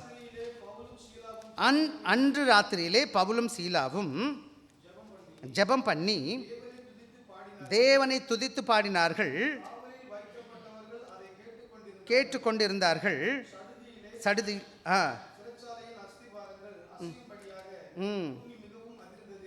கவனமாக கவனிங்க. பவுலும் சீலாவும் என்ன பண்ணாங்கன்னா சிறைச்சாலையில் அடைக்கப்பட்டுட்டாங்க. பிலிப்பீன்ஸில் ஊரில் பிலிப்பியன் புத்தகம் பிலிப்பாயில். இப்போ என்ன செய்கிறாங்கன்னு கேட்டால் 2 பேரும் தொழுமரத்தில் கட்டி போட்டுட்டாங்க. காலை கட்டிட்டான், கையை கட்டிட்டான். அந்த நல்ல வேலை வாயில் ஒன்றும் சொன்னல. இருட்டில் டஞ்சனில் போட்டுருக்கிறான். டஞ்சனாக ரொம்ப மோசமான சொல்ல. அன்றைக்கி 2000 வருஷத்துக்கு முன்னாடினா சிறைச்சாலைலாம் இன்றைக்கி இருக்கிற மாதிரி வசதியெல்லாம் இருக்காது. அதில் வேறு இவங்க சிறை கைதியாக இருக்கிறாங்க. ஆக என்ன செய்வாங்க, என்ன ஒன்றும் இல்லை. ஆனால் 2 பேர் என்ன பண்ணிட்டாங்கன்னு கேட்டால், அவங்க ஆண்டவர் கட்டிப்பட்டிருக்கிறாங்க. ஆனால் கட்டப்பட்டது கை கால் தான் கட்டப்பட்டிருக்கு, வாயை கட்டலை இல்லையா. உடனே சந்தோஷம் உயர்த்தி ராத்திரியில் பாட்டு பாடுறாங்க. 2 பேரும் கர்த்தரை உயர்த்தி பாடுறாங்க. அப்புறம் ஜெபிக்கிறாங்க. 2 பேர் பண்ணின உடனே என்ன சொல்லுது கேட்டீங்கன்னா பாருங்களேன். In chain they sang hymns to God. Their worship turned prison into sanctuary. ஆக தேவனை துதிக்கிற இடத்துல தேவன் என்ன செய்கிறார், தம்முடைய என்ன செய்கிறார், இரக்கத்தை கொண்டு வருகிறார், விடுதலை கொண்டு வர்றார். அதான் அங்கே பார்ப்பீங்க தேவனுடைய ஆராதனை எங்கே இருக்குது, துதித்து ஜெபிக்கிறதுல. பவுலும் சீலாவும் என்ன செய்கிறாங்க, துதிக்கிறாங்க தேவனை துதிப்பதற்கு. ராத்திரியில் நடு ராத்திரி, அது கூட சொல்லும்போது சொல்லுது நடு ராத்திரி. என்னையா அதுபோல் நம்முடைய வாழ்க்கையில் whether joy or in trial, let worship flow overflow through song of praise. ஆக நம்முடைய வாழ்க்கையில் சபையில் வரும் பொழுது சில நீங்கள் சொல்கிறீங்க, எனக்கு தெரியுது பாஸ்டர், எனக்கு துக்கமாக இருக்குது பாஸ்டர், எனக்கு கஷ்டம் பாஸ்டர், எனக்கு அது இல்லை பாஸ்டர், எனக்கு இது இல்லை பாஸ்டர். என்ன பண்ணுவேன், ஆண்டோட பிள்ளைகளுக்கு சொல்லுகிறேன், உங்கள் துக்கத்தில் சுகத்தை சந்தோஷமாக பாடுங்க, ஆண்டவரை துதிச்சு பாருங்கள். நான் கச்சால்னு ஒரு ஊரில் ஊழியம் பார்த்துட்டு இருந்தேன். நான் வேலை பார்த்துட்டு இருந்தேன், ஊழியம் பார்க்கல, டீச்சராக வேலை பார்த்தேன். அங்கே என்னென்னா டைஃபாய்டு, அங்கே வந்து நிறையா இது வந்துடும், என்னது மலேரியா, கொசு கடிச்சு மலேரியா ஃபீவர் வந்துடும். சில வேலைகள் பயங்கரமாக ஜுரம் வந்துடும். ஆனால் சர்வீஸ் இருக்கும். எனக்கு சர்வீஸுக்கு என்ன செஞ்சிடுவேன், அந்த ஜுரத்தோடு போய் உட்காந்துருவேன். நல்ல வேலை இப்போ தான் கோவிட்டு போகக்கூடாதுன்னு சொல்கிறானுங்க. அன்றைக்கெல்லாம் அப்படிலாம் யாரும் சொல்லலை. நாங்கள் போய் ஜபையில் உட்காந்துறது, குளிரும் பயங்கரம், ஒன்றுமே பண்ண முடியாது. பட் என்னையும் போயிடுவோம் சர்ச்சுக்கு போகிறதுன்னு. ஜுரத்தோடு போய் உட்காந்து அந்த சர்வீஸ் முடியும் போது என் ஜுரமாக முடிஞ்சிடும். அது ஏன் போச்சுன்னு எனக்கு தெரியாது. பட் எனக்குடைய விசுவாசம் ஆண்டவர் தான் காப்பாற்றிட்டாருன்னு அப்படி நினச்சிக்குவேன் நான். சில வேலைகள் எனக்கு கஷ்டம் இருந்துச்சு, வியாதி இருந்துச்சு, மனபாரம் இருந்துச்சு, போராட்டம் இருந்துச்சு, சாக்கு சொன்னால் சொல்லிக்கிட்டே உட்காந்துருக்கலாம். ஆனால் ஆண்டோட கிருபை, ஆண்டோட சமூகத்துக்கு போகும்போது அவரை உண்மையாக துதித்து போற்றி பாடும்பொழுது என்னுடைய பெரிய பிரச்சனையாக இருக்கிற பிரச்சனை என் வாழ்க்கையில் தேவன் என்ன செய்கிறார், அது நகண்டு போயிடும். அதுதான் பிலிப்பியர் 4வது அதிகாரம் 7வது வசனம், 6வது 7வது வசனம் வாசிங்க எனக்காக முடிஞ்ச மட்டும். பிலிப்பியர் 4:6-7. நீங்கள் ஒன்றுக்கும் கவலைப்படாமல் எல்லாவற்றையும் குறித்து உங்கள் விண்ணப்பங்களை ஸ்தோத்திரத்தோடு கூடிய ஜெபத்தினாலும் வேண்டுதலினாலும் தேவனுக்கு தெரியப்படுத்துங்க. அப்பொழுது எல்லாவற்றுக்கும் மேலான தேவ சமாதானம் உங்கள் இருதயங்களையும் சிந்தைகளையும் கிறிஸ்து இயேசுக்குள்ளாக. அன்பான பிள்ளைகளே, ஒரு அற்புதமான வாக்கியம் இல்லையா. ஆண்டோட சமூகத்தில் வருகிறேன், என் மனபாரத்தை போடுறேன், என் கஷ்டத்தை சொல்கிறேன், ஆண்டவர் எனக்கு செய்வார், விடுதலை தருவார். அது கூட கிடையாது. வசனம் சொல்லுது இனம் புரியாத சமாதானம், தேவ சமாதானம். என்ன சமாதானம் இது? ஆக என்னுடைய வாழ்க்கையில் எப்படிப்பட்ட சூழ்நிலை, சந்தோஷமாக இருக்கும்போது துதித்து பாடலாம், இல்லாட்டி போது கூட தேவனை துதித்து பாடும் பொழுது தேவன் என்ன செய்கிறார், எனக்கு சமாதானத்தை, தேவ சமாதானத்தை கொடுக்க போகிறார். 3வது பார்த்தீங்கன்னா 3வது வசனம் எனக்கு வாங்க, 103 வாசிங்க எனக்காக. கர்த்தரை தேவன் என்று அறியுங்கள், நாம் அல்ல நம்மை உண்டாக்க. ஏன் நான் தேவனை துதித்து போற்றி பாடணும்? எதுக்கு நான் சந்தோஷமாக ஆண்டவர் என்னை நான் சபையில் வந்து துதிக்கணும், சபையில் வந்து துதிச்சு பாட்டு பாடணும்னு கேட்டிங்கன்னா அதுக்கு அவர் காரணம் சொல்கிறார். என்ன காரணம் சொல்கிறாரு, அது ஏன் முதல்ல என்ன தெரிஞ்சுக்கணும், நீங்கள் ஆராதிக்கிற ஆண்டவர் யாருன்னு உனக்கு தெரியணும். நாட் பிளைண்ட் எமோஷன் சொல்லுவாங்க. கண்ணை மூடிக்கிட்டு யார் நான் எது வேணாலும் செய்யலாம், அப்படி கிடையாது. என்னோடய ஆண்டவர் என்ன செய்கிறார், என்னோடய ஆராதனை எதில் இருக்கணும்னு கேட்டால் உண்மையிலையும் தேவ ஞானத்துலேயும் இருக்கணும், சத்தியத்துலேயும் காணப்படணும். அதை விட்டுட்டு தேவன் யார் என்பதை உணர்ந்து நான் ஆராதிக்கணும். புரியுதுங்களா உங்களுக்கு? அப்போ அந்த ஆண்டவர் யார் உங்களுக்கு அந்த வசனத்திலே அது ஆதாரம் என்ன சொல்லியிருக்கு என்ன சொல்லியிருக்கு பாருங்க. 3வது வசனம் மறுபடியும் வாசிங்க. கர்த்தரை தேவன் என்று அறியுங்கள், நாம் அல்ல அவர் தாயா உங்கள் ஆண்டவர், அவர் தாயா உங்களை உருவாக்கி இருக்கிறாரு. அது மாத்திரம் கிடையாது, அடுத்து தொடர்ந்து வாசிங்க. அவர் என்னுடைய மேய்ப்பராக இருக்கிறார், நான் அவருடைய ஆடாக இருக்கிறேன். போதும் 3லே நிற்போம். ஆக என்னுடைய ஆண்டவர் இந்த உலகத்தை படைத்தவர் மாத்திரம் கிடையாது, அவர் என்னை உண்டாக்கி இருக்கிறவராக இருக்கிறார். அவர் என்னுடைய மேய்ப்பராக இருக்கிறார். நான் அவருடைய ஆடாக இருக்கிறேன். அவருடைய ஜனமாக நான் இருக்கிறேன். அவர் தான் என்னோட ஆண்டவராக இருக்கிறார். எதுக்கு நான் தேவ சமூகத்தில் சந்தோஷமாக போய் துதிக்கணும், பாடணும்? அவர் யாருன்னு புரிஞ்சுக்கிட்டதுனால. அவர் யார் எனக்கு தெரியும். அவர் என்னை உருவாக்கின தேவன். நான் உருவாக்கி வைக்கல அவரை. நான் உருவாக்கி கொண்டு வந்து எனக்கு வச்சுக்கிட்டு ஆடலை. மோசே காலத்தில் பார்த்தீங்கன்னா, மோசே மேலே போனால் அவங்கள ஒரு கண்டுக்குட்டியை உருவாக்கிட்டானுங்க. இந்த ஆண்டவர் என்ன உருவாக்குனவர். அவர் என்னை மெய்ப்பனை போல வழி போஷிக்கிறார், பாதுகாக்கிறார், பராமரிக்கிறார். அது மாத்திரம் கிடையாது, அவர் என் தேவனாக இருக்கிறார். சங்கீதம் 33:10 வாசிங்க எனக்காக.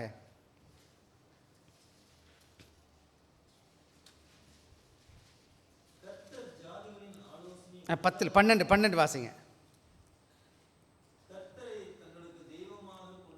ஜாதியும் ஆக நீங்களும் நானும் தேவனால் தெரிந்து கொள்ளப்பட்ட ஜனமாகவும் அவருடைய பிள்ளைகளாக இருக்கிறோம். நானும் நீங்களும் இங்கே நானும் நீங்களும் சொந்தமாக வரல. ஆண்டவர் என்னை தெரிந்து தம்முடைய பிள்ளையாக மாற்றியிருக்கிறார். நீங்கள் அவருடைய படைப்பின் படைப்பாக இருக்கீங்க.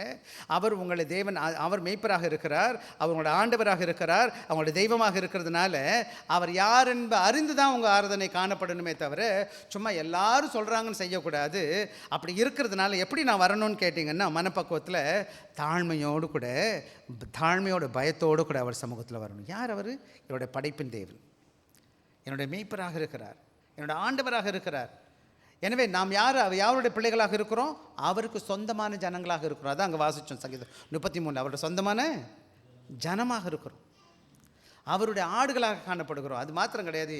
ஏசாயா 6வது அதிகாரம் 1லேருந்து 5 வரை வசனம் வாசிக்கும்போது வாசித்து பாருங்கள். ஏசாயா 6:1-5. ஓ, டேவிட் கத்துறாரா? சரி, வாசிப்போம். வாசிப்போம். உசியா ராஜா, அதாவது ரொம்ப ஃபுல்லாக வாசிக்க வேணாம், 4-5 வாசிங்க. 3-4-5 வாசிங்க. ஒருவரை ஒரு நோக்கி, சேனைகளின் கர்த்தர் பரிசுத்தர், பரிசுத்தர், பரிசுத்தர், பூமி அனைத்தும்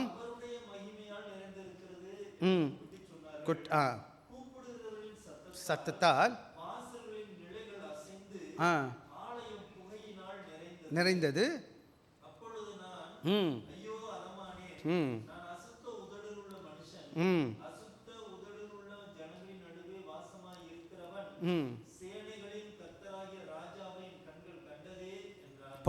இந்த இடத்துல என்ன நடக்குதுன்னா, ஏசாயா என்ன செய்கிறார்? தேவனுடைய காரியங்களை பார்க்குறார், தேவனுடைய பிரசனத்தை உணர்கிறார், தரிசனத்தை பார்க்குறார். பார்த்த உடனே அவர் சொல்கிற காரியம் 5வது வசனம் சொல்லுது, ஐயோ அசுத்த உதடுள்ள மனுஷன் அதமானேன். என்ன செய்கிறான்? தேவ சமூகத்தில் துணிகரமாக வர முடியாதபடி அவன் என்ன செய்கிறான்? தேவனை துதித்து போடுகிறத பார்க்கலாம். இன்னைக்கு தேவன் மகா பரிசுத்தராக இருக்கிறார். பரிசுத்தர், பரிசுத்தர், பரிசுத்தராக இருக்கிறார். அவருடைய சமூகத்தில் வரும்பொழுது அவர் எப்படி வரணும்? நான் பயத்தோட, பக்தியோடு, தாழ்மையோடு வரணும். கனத்தை கொடுக்கணும். நான் சந்தோஷமாக வரணும், குதூகலத்தோடு வரணும். ஆனால் மறந்துடக்கூடாது, இந்த தேவன் மகா பரிசுத்தமான தேவன். அவருடைய சித்தத்தை விரும்பாத காரியத்தை செய்யக்கூடாது. நான் உள்ளத்துலேயும் வெளியிலையும் என்னோடய உடையாக இருக்கட்டும், எல்லா விதமான காரியமும் ஆண்டவரை கனப்படுத்துறதாக காணப்படுவேன். இன்றைக்கி கூட நான் இஷ்டத்துக்கு ட்ரெஸ்ஸை போட்டுக்கிட்டு நான் பிரைம் மினிஸ்டரை பார்க்க முடியாது. அந்த ட்ரெஸ்ஸுக்கு அங்கே ஒரு ட்ரெஸ் கோடு இருக்குது, இப்படி தான் நான் அங்கே போக முடியும்னு சொல்லிட்டு அவங்க சொல்லுவாங்க, இதெல்லாம் போட்டு வாங்க, இதெல்லாம் போட்டு வராதுன்னு சொல்லுவாங்க. தெரியுமா உங்களுக்கு? எல்லோரும் அவர்கிட்ட கை கொடுக்க முடியாது. முடியுமா? முடியாது ஐயா. இங்கே கூட அப்படி தான். அன்பான பிள்ளைகளே, நாம் சபைக்கு வருகிறோம். சபை நம் யாரை ஆராதிக்க வந்திருக்கிறோம்? அதான் 3வது வசனம் மறுபடியும் வாசிங்க. 103. கர்த்தரை தேவன் என்று அறியுங்கள், நாம் அல்ல அவரே நம்மை உண்டாக்கினார், அவர் ஜனங்களும். ஆக நம்மை உண்டாக்கினார்னா அவர் நம்ம சிருஷ்டி கர்த்தராக இருக்கிறார். நாம் அவர் ஜனங்களாக இருக்கணும், அவர் நம்ம தேவனாக இருக்கிறார். நம்ம ஒரு மேய்ச்சலின் ஆடுகளாக இருக்கணும், நம்ம அவர் மேய்ப்பராக இருக்கிறார். ஆக அப்படிப்பட்ட தேவன் இந்த உலகத்தில் நமக்கு நம்ம தேவனாக இருக்கிறார். worship reminds us God is great. ஆக இந்த ஆராதனை எனக்கு என்ன கணக்கு சொன்னால், நாம் யாரென்று நம்ம புரிஞ்சுக்கணும். இந்த உலகத்தை படைத்த ஆண்டவர் நம்முடைய ஆண்டவராக இருக்கிறார். இந்த அருமையான வேளையில் நான் ஆராதிக்க வந்திருக்கிறேன், குதூகலமாக சந்தோஷமாக தேவ சமூகத்தில் வருகிறேன், கம்பீர சத்தமாக வருகிறேன். ஆனால் மறந்துடக்கூடாது, நான் ஆராதிக்கிற ஆண்டவர் யார்? மகா உன்னதமான ஆண்டவர். ஆக அதே சமயத்தில் நானும் நீங்களும் நல்லா புரிஞ்சுக்கணும், நான் ரொம்ப பெரிய ஆள் கிடையாது, சின்ன ஆள். பிரசங்கி 5வது அதிகாரம் அடிக்கடி வாங்க சொல்லியிருக்கிறேன். வாசிக்க பிரசங்கி 5வது அதிகாரம் 1-2 வசனம் வேகமாக வாசிப்போம், முடிக்கலாம்.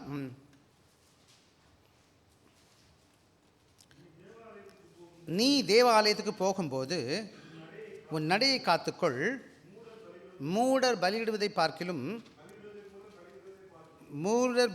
போல பலியிடுவதை பார்க்கிலும் தேவ சமூகத்தில் வந்து தேவனுடைய வார்த்தைக்கு கீழ்ப்படிவதே நல்லது. அவர்கள் செய்கிற முட்டாள் மக்களுக்கு செய்கிறது சரியா தவறான்னு தெரியாது. எனவே நானும் நீங்களும் தேவ சமூகத்தை துணிகரமாய் என்ன செய்யக்கூட பேசாமலும், மனம் பதறி ஏதோ நான் தவறி வாய்த்து சொன்னேன்னு சொல்லாமலும் நாம் இருக்கணும். ஏன்னா தேவன் வானத்தில் இருக்கிறாரு, கீழே பூமியில் பூமியில் இருக்கிறீங்க. எனவே நம்முடைய வார்த்தை தேவ சமூகத்தில் குதிக்கலாம், துதிக்கலாம், உள்ளத்தின் ஆழத்தில் இருந்து. ஆனால் அலாபான்னு கண்ட பேச்செல்லாம் பேசக்கூடாது. தேவ சமூகத்தை பயத்தோடு பக்தியோடு காணப்படணும். சங்கீதம் என்ன செய்கிறோம்? சங்கீதம் 2:8-10 நினைக்கிறேன், வாசிப்போம் எனக்காக. சங்கீதம் 2:10. இல்லை சாரி, வைக்கணும். நான் ஒரு நிமிஷம் நான் எடுத்துக்கிறேன். 2:11 மன்னிச்சுக்கங்க. பயத்துடைய கர்த்தரை சேவியுங்கள். ஆக தேவ சமூகத்தில் நான் ஓடி வரும் பொழுது நான் கவனமாக கவனிக்க வேண்டிய பாடம் என்னன்னு கேட்டிங்கன்னா, நம்முடைய ஆண்டவருடைய சமூகத்தில் பயத்தோட நடுக்கத்தோட குதூகலம் சந்தோஷமாக வரணும், தப்பு கிடையாது. அதை என்ன செய்யக்கூடாது? எல்லையை மீறிடக்கூடாது. இன்றைக்கி கூட பிரைம் மினிஸ்டர் ப்ரோக்ராம்லாம் வச்சுருப்பாங்க. கரெக்டாக அவங்க என்ன சொல்லி கொடுத்தாங்களோ கரெக்டாக அடிச்சுட்டு அவங்க பாட்டை இறங்கிடுவாங்க. அளவுக்கு மீறிலாம் பண்ண விட மாட்டாங்க. பார்த்துருக்கீங்களா? தேவ ஆராதனை என்பது ஒழுக்கமும் கிரமமாக செய்யணும், பயத்தோடு பக்தியோடு செய்யப்பட வேணும். எனக்கு நிறைய சபைகளை என்னென்னமோ பண்ணுறாங்க.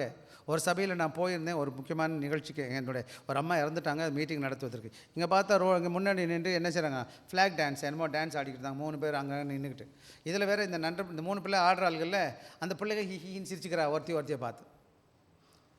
அங்கே நம்ம முன்னாடி எல்லோரும் உட்காந்துருக்குறோம், இவங்க சிரிக்கிறது நமக்கு தெரியல இல்லையா? அப்புறம் ஸ்டேஜில் நிற்கிறவங்களாம் மைக்கை பிடிச்சிக்கிட்டு அப்படி கச்சு எல்லாம் கற்று அவன் அங்கே டமக்கட்டப்பா அடிச்சுக்கிட்டு கிடக்கிறான். சரி, முடிச்ச பிறகு என்ன ஆயிடுச்சு? இந்த ஐயா பிரசங்க ஆகினார், இவங்கெல்லாம் பின்னாடி வந்துட்டாங்க. பின்னாடி குச்சுன்னு பேசுது. நான் வேறு பின்னாடி உட்காந்துருக்கிறேன், எனக்கு கோவம் வேறு வருது. தேவாலயத்தை பயபக்தி இல்லாமல் உட்காந்துருக்குங்களேன்னு சொல்லிட்டு. அவன் வேறு ட்ரம் அடிக்கிறவங்களாம் என்ன முடியலாம் வளர்த்து இப்படிலாம் பண்ணல என்னென்னமோ போட்டுக்கிட்டு வந்து உட்காந்து அடிக்கிறான். எனக்கு வருத்தமாக இருந்தது. இது என்னடா ஆராதனையா அட்டூழியமா? சரி, அது அங்கே ஆராதனை, எங்கே ஆராதனை அப்படிலாம் ட்ரை பண்ணக்கூடாது. அதாவது கடவுள் உள்ளத்தை பார்க்குறாரு, உண்மைதான். அதே சமயத்தில் அதுக்கு தகுதியானவங்களை அங்கே போடணும் இல்லையா? இப்போ வந்து பிரைம் மினிஸ்டர் ஒருத்தர் வச்சுக்கோங்களேன், உங்கள் பிரைம் மினிஸ்டர் இல்லை, இப்போ நானே இங்கே நிற்கிற ஊழியக்காரன் நல்ல முடியெல்லாம் வளர்த்து தகாதெல்லாம் தொங்கட்டெல்லாம் போட்டுக்கிட்டு நான் அப்படி பிரசங்கம் பண்ணால் எப்படி இருக்கும்னு நீங்கள் நினைக்கிறீங்க? பொது சொல்லுவீங்க, பாஸ்டர் நீ ஃபாஸ்டரே இல்லைடா, இறங்கி போடா வெளியில், இந்த வேலைக்கு நீ லாய்க்கலைன்றோம்ல நம்ம சொல்லுவீங்களா? யார் இங்கே நிற்கணும், யாருக்கு என்ன தகுதி இருக்குது? நம்மவே இப்போ கூட தகுதி இல்லைன்னு நான் நினச்சிக்கிட்டு உட்காந்துருக்குறேன். அதனால் அவங்க குறை செஞ்சாங்களா நல்லா செஞ்சு எனக்கு பிரச்சனை கிடையாது, அவங்க எப்படி பண்ணுறாங்களோ அவங்க பண்ணிட்டு போகிறாங்க. ஆனால் நீங்கள் கவனமாக இருக்கணும். உங்கள் சபை உங்கள் வாழ்க்கையில் எப்படிப்பட்ட ஆராதனை கொடுக்குது? அட்லீஸ்ட் உங்கள் பிள்ளைகளோ பேர பிள்ளைகளோ இடறி விழுந்து விடக்கூடாது. ஒரு இசைக்கறி வாசிக்கிறவளாக இருக்கட்டும், இல்லை பாடுறவளாக இருக்கட்டும், காணிக்கை எடுக்கிறவளாக இருக்கட்டும், சின்ன சின்ன ஊழியங்கள் செய்கிற யாராக இருந்தாலும் சரி, தங்களை ஆண்டவர் சமூகத்தில் பயத்தோடு பக்தியோடு தயார் செய்துட்டு வந்து நிற்கணுமே தவிர திமிராக வரக்கூடாது, பயத்து இல்லாமல் வரக்கூடாது. அந்த வசனம் சொல்லுது பிரசங்கி, நீ தேவன் வானத்தில் இருக்கிற, நீ பூமியில் இருக்கிற, எனவே உன் வார்த்தை அளவோடு பேசு, ஞானமாக பேசு. உன் சபையினோட நடக்கையை கடவுள் பார்த்துட்ருக்கா. அதான் அங்கே சொல்லும்போது நீ தேவாலயத்துக்கு வருமுன்னு நடக்க எங்கள் வீட்டிலே தான் ஸ்டார்ட் பண்ணிக்கணும், கவனமாக இருக்கணும்னு சொல்லிட்டு. ஆக நான் எல்லாம் சரி 4வது வசனத்தை எனக்காக வாசிங்க. தம்பிங்க நான் ஸ்க்ரீன் போகலாடா. அவர் வாசல்கள் துதியோடும்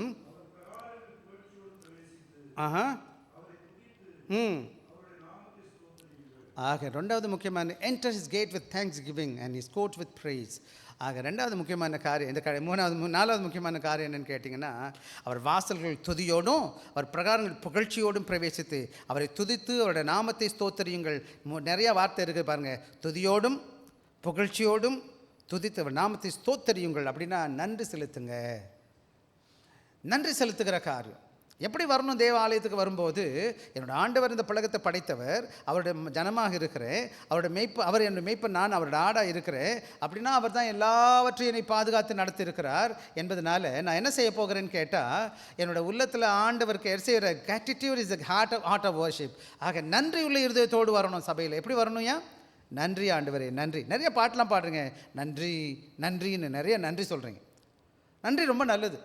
நன்றி என்ன சொல்லுதுன்னு கேட்டிங்கன்னா, thankful shift focus off our needs so God's blessing. அப்படின்னா என்ன அர்த்தம்னு கேட்டிங்கன்னா, என்றைக்கு நான் நன்றி சொல்லுகிறேனோ அப்போ நான் என்ன செய்கிறேன், ஆண்டவர் என் வாழ்க்கையில் என்னென்ன நன்மைகள் செய்திருக்கிறாரோ அதை நினச்சி நான் நன்றி செலுத்துக்கிறேன். அதுக்கு பதிலாக ஆண்டவர் எனக்கு என்ன தேவைன்னு நான் ஆண்டவர்கிட்ட வரமாட்டேன். நன்றி செலுத்துக்கிறது என்னன்னு கேட்டிங்கன்னா, என்னுடைய ஆண்டவர் என் வாழ்க்கையில் செய்த நன்மைகளுக்கு நன்றி செலுத்துகிறது. என் தேவையை பார்க்குறது இல்லை. எனக்கு தேவை இருக்குது, எனக்கு தெரியும் என்னோடய ஆண்டவர் கொடுப்பாருன்னு. ஆனால் எதுக்கு நாங்கள் வந்திருக்கேன் சபைக்குன்னு கேட்டால், ஆண்டவர் என்னை செய்த காரியங்களுக்கு நன்றி சொல்வதற்கு. அவருடைய தேவ ஆலயத்தில் வந்து என்ன செய்யக்கூடாது, ஆண்டவரே எனக்கு இதெல்லாம் கொடுத்துருக்கீங்க, எனக்கு இன்னும் பாருங்களேன், இந்த ஜீவனோடு இருந்து பாருங்கள். இன்றைக்கி சங்கீதம், இன்றைக்கி ஒரு வயசானவங்க ஹோம் போயிருந்தேன், நான் வாசிக்க சொன்ன வேத வாசிக்கலாமா? ஏசாயா 46வது அதிகாரம் 3வது வசனம் 4வது வசனம் வாசிங்க எனக்காக. ஏசாயா 46 3 4. ஐயோ வேகமாக போகுது. யாக்கோபின் சந்ததியாரே, இஸ்ரவேல் மீதியாக இருக்கிற சகல ஜனங்களே, எனக்கு செவி கொடுங்கள். தாயின் வயிற்றில் தோன்றினது முதல் உங்களை ஏந்தி, உற்பத்தியான முதல் உங்களை தாங்கினேன், அப்படி செய்வேன், தாங்குவேன், வந்தேன், ஏந்துவேன், சுமப்பேன். இதுதான் இன்றைக்கி வயசானவங்களுக்கு பேசுனது காரணம். பாருங்களேன், நம்ம பிறந்த தேதியில் இல்லை, தாயின் வயிற்றில் ஆண்டவர் காத்துட்டாரு, இதுவரை பாதுகாத்துட்டாரு, இனிமேல் அவர் பாதுகாப்பார். இதுவரை தேவைகளை சந்தித்தார். பல வேலைகளை நமக்கு இன்றைக்கி உணவு உடுக்க உடை இருக்க இடம் இந்த வரை சுகத்தோடு பலத்தோடு பாதுகாத்துட்டார். சங்கீதம் 103 கூட வாசிச்சிங்கன்னா புரியும். ஆண்டவருடைய சமூகத்தில் நான் வருவதற்கு காரணம் என்னன்னு கேட்டிங்கன்னா, என்னோட ஆண்டவர் பாதுகாத்துட்டார். எத்தனை பேர் வியாதியின் படுக்கையில் இருக்கிறாங்க, எத்தனை பேர் சாப்பிடாமல் இருக்கிறாங்க, எத்தனை பேருக்கு இந்த விதமான குடும்ப ஆசீர்வாதங்கள் இல்லாமல் இருக்குது, எத்தனை பேருக்கு எத்தனையோ விதமான காரியங்கள் இல்லாமல் இருக்குது. இன்னைக்கு நீங்களும் நானும் ஆண்டவருக்கு தேங்க்யூ சொல்ல வேணாமா? ஐயா 1980க்கு முன்னாடி என்னை பார்த்துருப்பீங்கன்னா, நான் நல்ல பட்டையெல்லாம் அடித்து ஒரு பக்தி பரவசத்தில் இருந்திருப்பேன். 1980 என்ன பார்த்துருப்பீங்கன்னா, ஆண்டவர் என்னையை மாற்றி இங்கே நிப்பாட்டிட்டார், பைபிளை தூக்கிட்டு பிரசங்கம் பண்ணடான்னு சொல்லிட்டார். இன்றைக்கி நான் உங்கள் முன்னாடி ஒரு ஊழியக்காரன் நிற்கிறேன். எவ்வளோ பெரிய பாக்கியம் இல்லை? இப்போ கூட நான் தனியாக நடக்கும்போது ஆண்டவருக்கு தேங்க்யூ சொல்லிக்கிட்டே வருவேன். நம்மளெல்லாம் சிங்கப்பூரில் கொண்டு வந்து வச்சுருக்கிறார். எத்தனை பேருக்கு பாவம், நம்மளை விட பெரிய பெரிய ஆள் அங்கே இருக்கிறான். நம்ம ஊரில் எவ்வளோ பேர் இருக்கான், நம்மள பெரிய பெரிய திறமசாலிலாம் இருக்கான் தம்பி. அவனெல்லாம் விட்டுவிட்டு என்னையை கொண்டு வந்து இங்கே ஊழியம் பண்ணுறான்னு சொல்லி இந்த ஊரில் வச்சுருக்கிறார். பாருங்களேன், நமக்கு தேங்க்யூ சொல்லணுமா வேணாமா? நன்றி சொல்லாமல் இருக்கவே முடியாது. அவர் பாட்டு நன்மை செய்த. ஆக சபை என்பது தேவனுக்கு நன்றி செலுத்த கடந்து வந்திருக்கிற ஆண்டவருக்கு. ஆண்டவர் என்னை ஆசீர்வதித்திருக்கார், சுகத்தை கொடுத்தார், பலத்தை கொடுத்தார், அவரோட மகனாக மாற்றிட்டார், அவரோட பிள்ளையாக வச்சிருக்கிறார். உணவு ஒடுக்க உடை. இன்றைக்கெலாம் பார்த்து சிங்கப்பூரில் பசியும் பட்டினியுமா யாருமே இல்லை. சிங்கப்பூரில் தெரியுமா உங்களுக்கு? எனக்கு தெரிஞ்சு சிங்கப்பூர் ஒரு நாட்டில் தான் தெரியல, மற்ற நாடு தெரியல, பசியோடு யாருமே படுக்கைக்கு போகிறது கிடையாது. அதிகபட்சத்தில் ரொம்ப குறைவான மக்கள் அப்படி இருப்பாங்கன்னா. இங்கே சிங்கப்பூர் நல்லா பார்த்துக்குது. எந்த வீட்டில் வேலைக்காரனாக வந்தவன் கூட இங்கே பசியாக யாருமே இல்லை. அவனுக்கு சாப்பாடு கடவுள் கொடுக்குறார். தூங்குறதுக்கு இடம் இருக்குது. நிறைய பேர் நம்ம நாட்டில் போனால் வெளியில் படுத்திருப்பாங்க. மழை காலத்தில் கூட வெளியில் படுப்பாங்க, மரத்தடியில் படுத்திருப்பாங்க. வீடு இல்லை, டாய்லெட் இல்லை, நல்ல தண்ணி இல்லை, நிறைய இடத்துல. நீங்களாம் தேங்க்யூ சொல்லணும். தேங்க்யூ ஜீசஸ், இங்கே கொண்டு வந்தீங்க. காலையில் தான் ஒரு சின்ன வேலையாச்சும் இருக்குது, எனக்கு 10 ரூபாயினால் சம்பாதிக்க முடியுது, என் வீட்டில் ஒருவர்களுக்கு பார்த்துக்க முடியுது. கடவுள் கொடுத்ததற்கு நன்றி நன்றி நன்றி என்று சொல்லணும். சபைக்கு நான் வந்தது ஆண்டவருக்கு தேங்க்யூ சொல்வதற்கு வந்திருக்கிறேன். Thanksgiving leads naturally praise and blessing. எப்போ நான் நன்றி உள்ளவனாக இருக்கிறேனோ, ஆண்டவருக்கு இயற்கையாகவே நான் நன்றி செலுத்துவதற்கும் ஆண்டவருக்கு பிரியமாக வாழணும் என்று நான் நினைக்க ஆரம்பிக்கிறேன். Naturally praise and blessings on his name. ஆண்டவர் நடத்துவோம். Samaritan leper. இங்கே வந்து நேரம் இல்லை, நான் வாசிக்க போகிறேன், நேரம் ஆயிடுச்சு. ஏசாமிகிட்ட 10 குஷ்டரோகி வந்தாங்க. தூரமாக நின்றுட்டான். குஷ்டரோகி உள்ளவே வரக்கூடாது. லூக்கா 17வது அதிகாரம் 15லேருந்து 16 வீட்டில் போய் வாசிங்க, நேரம் இல்லை. உடனே என்ன நடந்துச்சுன்னு கேட்டால் ஆண்டவர் சொன்னார், போங்கடா அப்படின்னு சொல்லி அனுப்பி விட்றார். 10 பேரும் போகிறான். 10 பேரும் போய் என்ன செய்கிறான்? 10 பேரும் சுகமாயிடுறான். ஆனால் அங்கே ஒருத்தன் தான் வரான், சமாரிட்டன். ஒரே ஒரு சமாரியன் வந்துட்டு ஆண்டவருக்கு நன்றி செலுத்துகிறான். ஆண்டவரே, நீங்கள் எனக்கு என்ன செஞ்சீங்க? சுகத்தை கொடுத்துட்டீங்க. இன்றைக்கி பல பிள்ளைங்க சபைக்கு வரும்பொழுது ஆண்டவர்கிட்ட ஆசீர்வாதத்தை கேட்குறாங்க. ஆண்டவர் ஆசீர்வாதம் கொடுத்துருவாரு. ஆனால் சர்ச்சுக்கு வந்து நன்றி செலுத்த மாட்டாங்க. இந்த சமாரியன் மாதிரி, இந்த 9 பேர் மாதிரி நிறையா 9 பேர் இருக்கிறாங்க இந்த உலகத்தில். நீங்கள் அந்த 1% மக்களாக இருப்பீங்க போல. 10ல் 1, அந்த 10% ஒரு ஆள் வந்தான் இல்லையா? 10 பேரில் ஒருத்தன் வந்தால, அவன் தான் நீங்களாம் இருக்கிறீங்க. இன்றைக்கி பார்த்தீங்கன்னா எவ்வளோ பேர் ஆண்டவரால் ஆசீர்வதிக்கப்பட்டிருக்கிறாங்க. இந்த சபையிலேயே நான் வந்த நாள்லேருந்து இந்த நாள் வரை பார்த்தது அவ்வளோ ஜனங்களே என் சபைக்கு வந்திருக்கிறாங்க. ஆண்டவர் ஆசீர்வதிச்சிட்டார். நன்றியோடு கூட தேவனை ஆராதிக்கணும். நன்றி உள்ள உணர்வோடு கூட ஆராதிக்கணும். Every day each day count your blessing. Let thanksgiving shape your prayer and worship. ஆக நன்றி சொல்லுகிற உன்னுடைய ஆராதனையாக இருக்கட்டும், உங்கள் ஜெபமாக இருக்கட்டும், வாயை திறந்த உடனே என்ன செய்யக்கூடாது? பெரிய லிஸ்ட்டு கொண்டு வந்துடக்கூடாது. மார்க்கெட் போகிற மாதிரி ஆண்டவரே இது கொடுங்க அது கொடுங்கன்னு கேட்கக்கூடாது. அதுக்கு பதில் ஆண்டவரே நீங்கள் செய்த உதவிக்கு நன்றி சுவாமி. அதனால தான் இங்கே வந்திருக்கேன் ஆண்டவரையும் ஆராதிப்பதற்கு. ஞாயிறு தவறக்கூடாது. ஒரு வாரத்தில் ஒரு நாளைக்காச்சும் தேவனுக்கு வந்து கேட்கணும். சின்ன வயசில் இந்த ஹேபிட் எனக்கு இருந்துச்சு. சண்டே போகலைன்னா எனக்கு ரொம்ப கஷ்டமாயிடும். அந்த வாரமெல்லாம் ரொம்ப மனம் பாரமாக இருக்கும். அடுத்த வாரம் எனக்கு சபைக்கு போயிடணும். சில வேலைகளை அப்போ சின்ன பிள்ளைங்க விடமாட்டாங்க சில நேரங்களில். ஆண்டோட பெரிதான கிருபைனால ரட்சிக்கப்பட்ட காலங்களிலிருந்து இந்த நாள் வரை விவரம் தெரிஞ்சு அதிகமாக ஞாயிற்றுக்கிழமை ட்ராவல் பண்ண மாட்டோம். மற்ற காரியம் ஆண்டவருடைய நாள், ஆண்டவருடைய சமூகத்தில் போகணும். அந்த நாள் ஆண்டவருக்கு கொடுக்கணும். தயவுசெய்து இந்த தீர்மானத்தை எடுத்து வச்சுக்கோங்க. Worship with the trust. 5வது வசனத்தை வாசிங்க. 105. கர்த்தர் நல்லவர், அவர் கிருபை என்றைக்கும். அன்பான பிள்ளைகளே, அது யாருன்னு கேட்டால் ஆண்டவர் எப்படிப்பட்டவராக இருக்கிறார்? ஏன் நான் நன்றி உள்ளவனாக இருக்குன்னா, அவர் ரொம்ப நல்லவராக இருக்கிறார்யா. அவர் எப்படி, அவர் கிருபை எப்படி இருக்கான்? என்றென்றைக்கும் ஒவ்வொரு நாளும் அவரோட கிருபை. காலையில் எந்திரிக்கிறேன், முழிச்சு பார்க்குறேன், அவரோட கிருபை என்னை தாங்குது. அது மாத்திரம் கிடையாது, அவரோட உண்மை, அவர் உண்மை உள்ளவராக இருக்கார். மாறி மாறி பேசுகிறவர் கிடையாது. இன்றைக்கி ஒரு மாதிரி, நாளைக்கு ஒரு மாதிரி, நம்மளாம் மாறிக்கிட்டே இருப்போம் இல்லையா? worship is rooted in God, who God is, his goodness and love and faithfulness. அவர் எப்படிப்பட்டவராக இருக்கார்? அவரோட உண்மையுள்ளவராக இருக்கிறார். நம்முடைய ஆராதனை எப்படி வரக்கூடாதுன்னு கேட்டிங்கன்னா, எனக்கு தெரிஞ்ச ஞானத்தில் வரக்கூடாது. அவர் எப்படிப்பட்டவராக இருக்கிறார் என்பதை புரிஞ்சுக்கிட்டு, அவர் எப்படிப்பட்டவராக இருக்கிறாரா? நல்லவராக இருக்கிறார். அவர் நல்லவராக இருக்கும்போது நம்ம நல்லவங்களாக இருக்கணுமா வேணாமா? அவரோட கிருபை எனக்கு கொடுக்குறார். நான் எவ்வளோ கட்டவனாக இருந்தால் கூட எனக்கு கிருபையாக நடத்துகிறார். அப்போ நான் என்ன செய்யணும்? அவருக்கு நன்றி உள்ளவனாக இருக்க வேணுமா? அவர் பொய் சொல்ல மாட்டார், ஏமாற்ற மாட்டார். அவர் பொய், நம்ம எப்படிப்பட்டவங்களாக இருக்கணும்? அவர் உண்மையாக இருக்கும்போது நம்ம உண்மையாக இருக்க வேணுமா? எனவே when life changes, God's character never does. அப்படின்னா அது நம்ம வாழ்க்கையில் மாறுவோம். நம்ம மாறிக்கிட்டு இருப்போம். இன்றைக்கி பேசுகிற நாக்கு இன்னொரு நாளைக்கு பேசும், வேறு மாதிரி பேசும், நம்மளை புகழ்ந்து பேசும், நம்மளை திட்டி பேசும். ஆண்டவர் நம்முடைய வாழ்க்கையில் மாறவே மாட்டார். நேற்றும் என்றும் never Jesus says. ஆக இன்றைக்கி நான் அவரோட attitude, confidence, heart, trust in unchanging nature. ஆக என்னுடைய வாழ்க்கையில் என்னோட உறுதி எங்கே இருக்குன்னு கேட்டிங்கன்னா, எதில் நம்பிக்கையாக இருக்குன்னா, என்னோட மாறாத தேவனின் தன்மை. நான் ஆராதிக்கிற ஆண்டவர் மாறவே மாட்டார். நேரம் ஆகுது, வாங்க போயிடலாம். யோபு வாசிச்சு பாருங்கள். இன்னொரு நாளைக்கு வாசிங்க. யோபுக்கு எல்லாத்தையும் ஆண்டவர் எடுத்துட்டார். ஆனால் அவன் என்ன செய்யலை? கர்த்தர் கொடுத்தார், கர்த்தர் எடுத்தார், கர்த்தருடைய நாமத்துக்கே ஸ்தோத்திரம்னு சொல்லிட்டு என்ன செய்யலை? அவனுக்கு கர்த்தரை பற்றி தெரியும், அவருக்கு ஆராதிக்கிற ஆண்டவர் மாற மாட்டார்னு தெரியும். எனவே என்ன செய்கிறான்னு கேட்டிங்கன்னா, ஒவ்வொரு நாளும் தேவனுக்கு worship does not worshiping God not only is blessing but also in trials, trusting his faithfulness. சில வேளைகள் நமக்கு ஆசீர்வாதமாக இருக்கும்போது சபைக்கு வருகிறது சந்தோஷம். எப்போ எல்லா சூழ்நிலையிலும் ஆண்டவரோட நம்பிக்கை வைக்கும். மாறவே மாட்டார். ஆண்டவர் கைவிடவே மாட்டார். பல வேளைகளில் ஒரு சில காரியங்கள் நம்மளோட லைஃப்பில் நடக்குதா, ஏதோ நன்மைக்கு நடக்குது. ரோமர் 8:28 வீட்டில் போய் வாசித்து பாருங்கள். ஆக முடிச்சிடலாம் கடன்னு. எனவே இன்றைக்கி நான் உங்கள்ட்ட முடிக்க விரும்புகிற காரியம், நாம் தேவனை எப்படி ஆராதிக்கணும், எப்படிமா ஆராதிக்கணும் தீர்மானிக்கணும்? சந்தோஷமாக சொல்லுங்கள் பார்க்கலாம், கம்பீர சத்தமாக.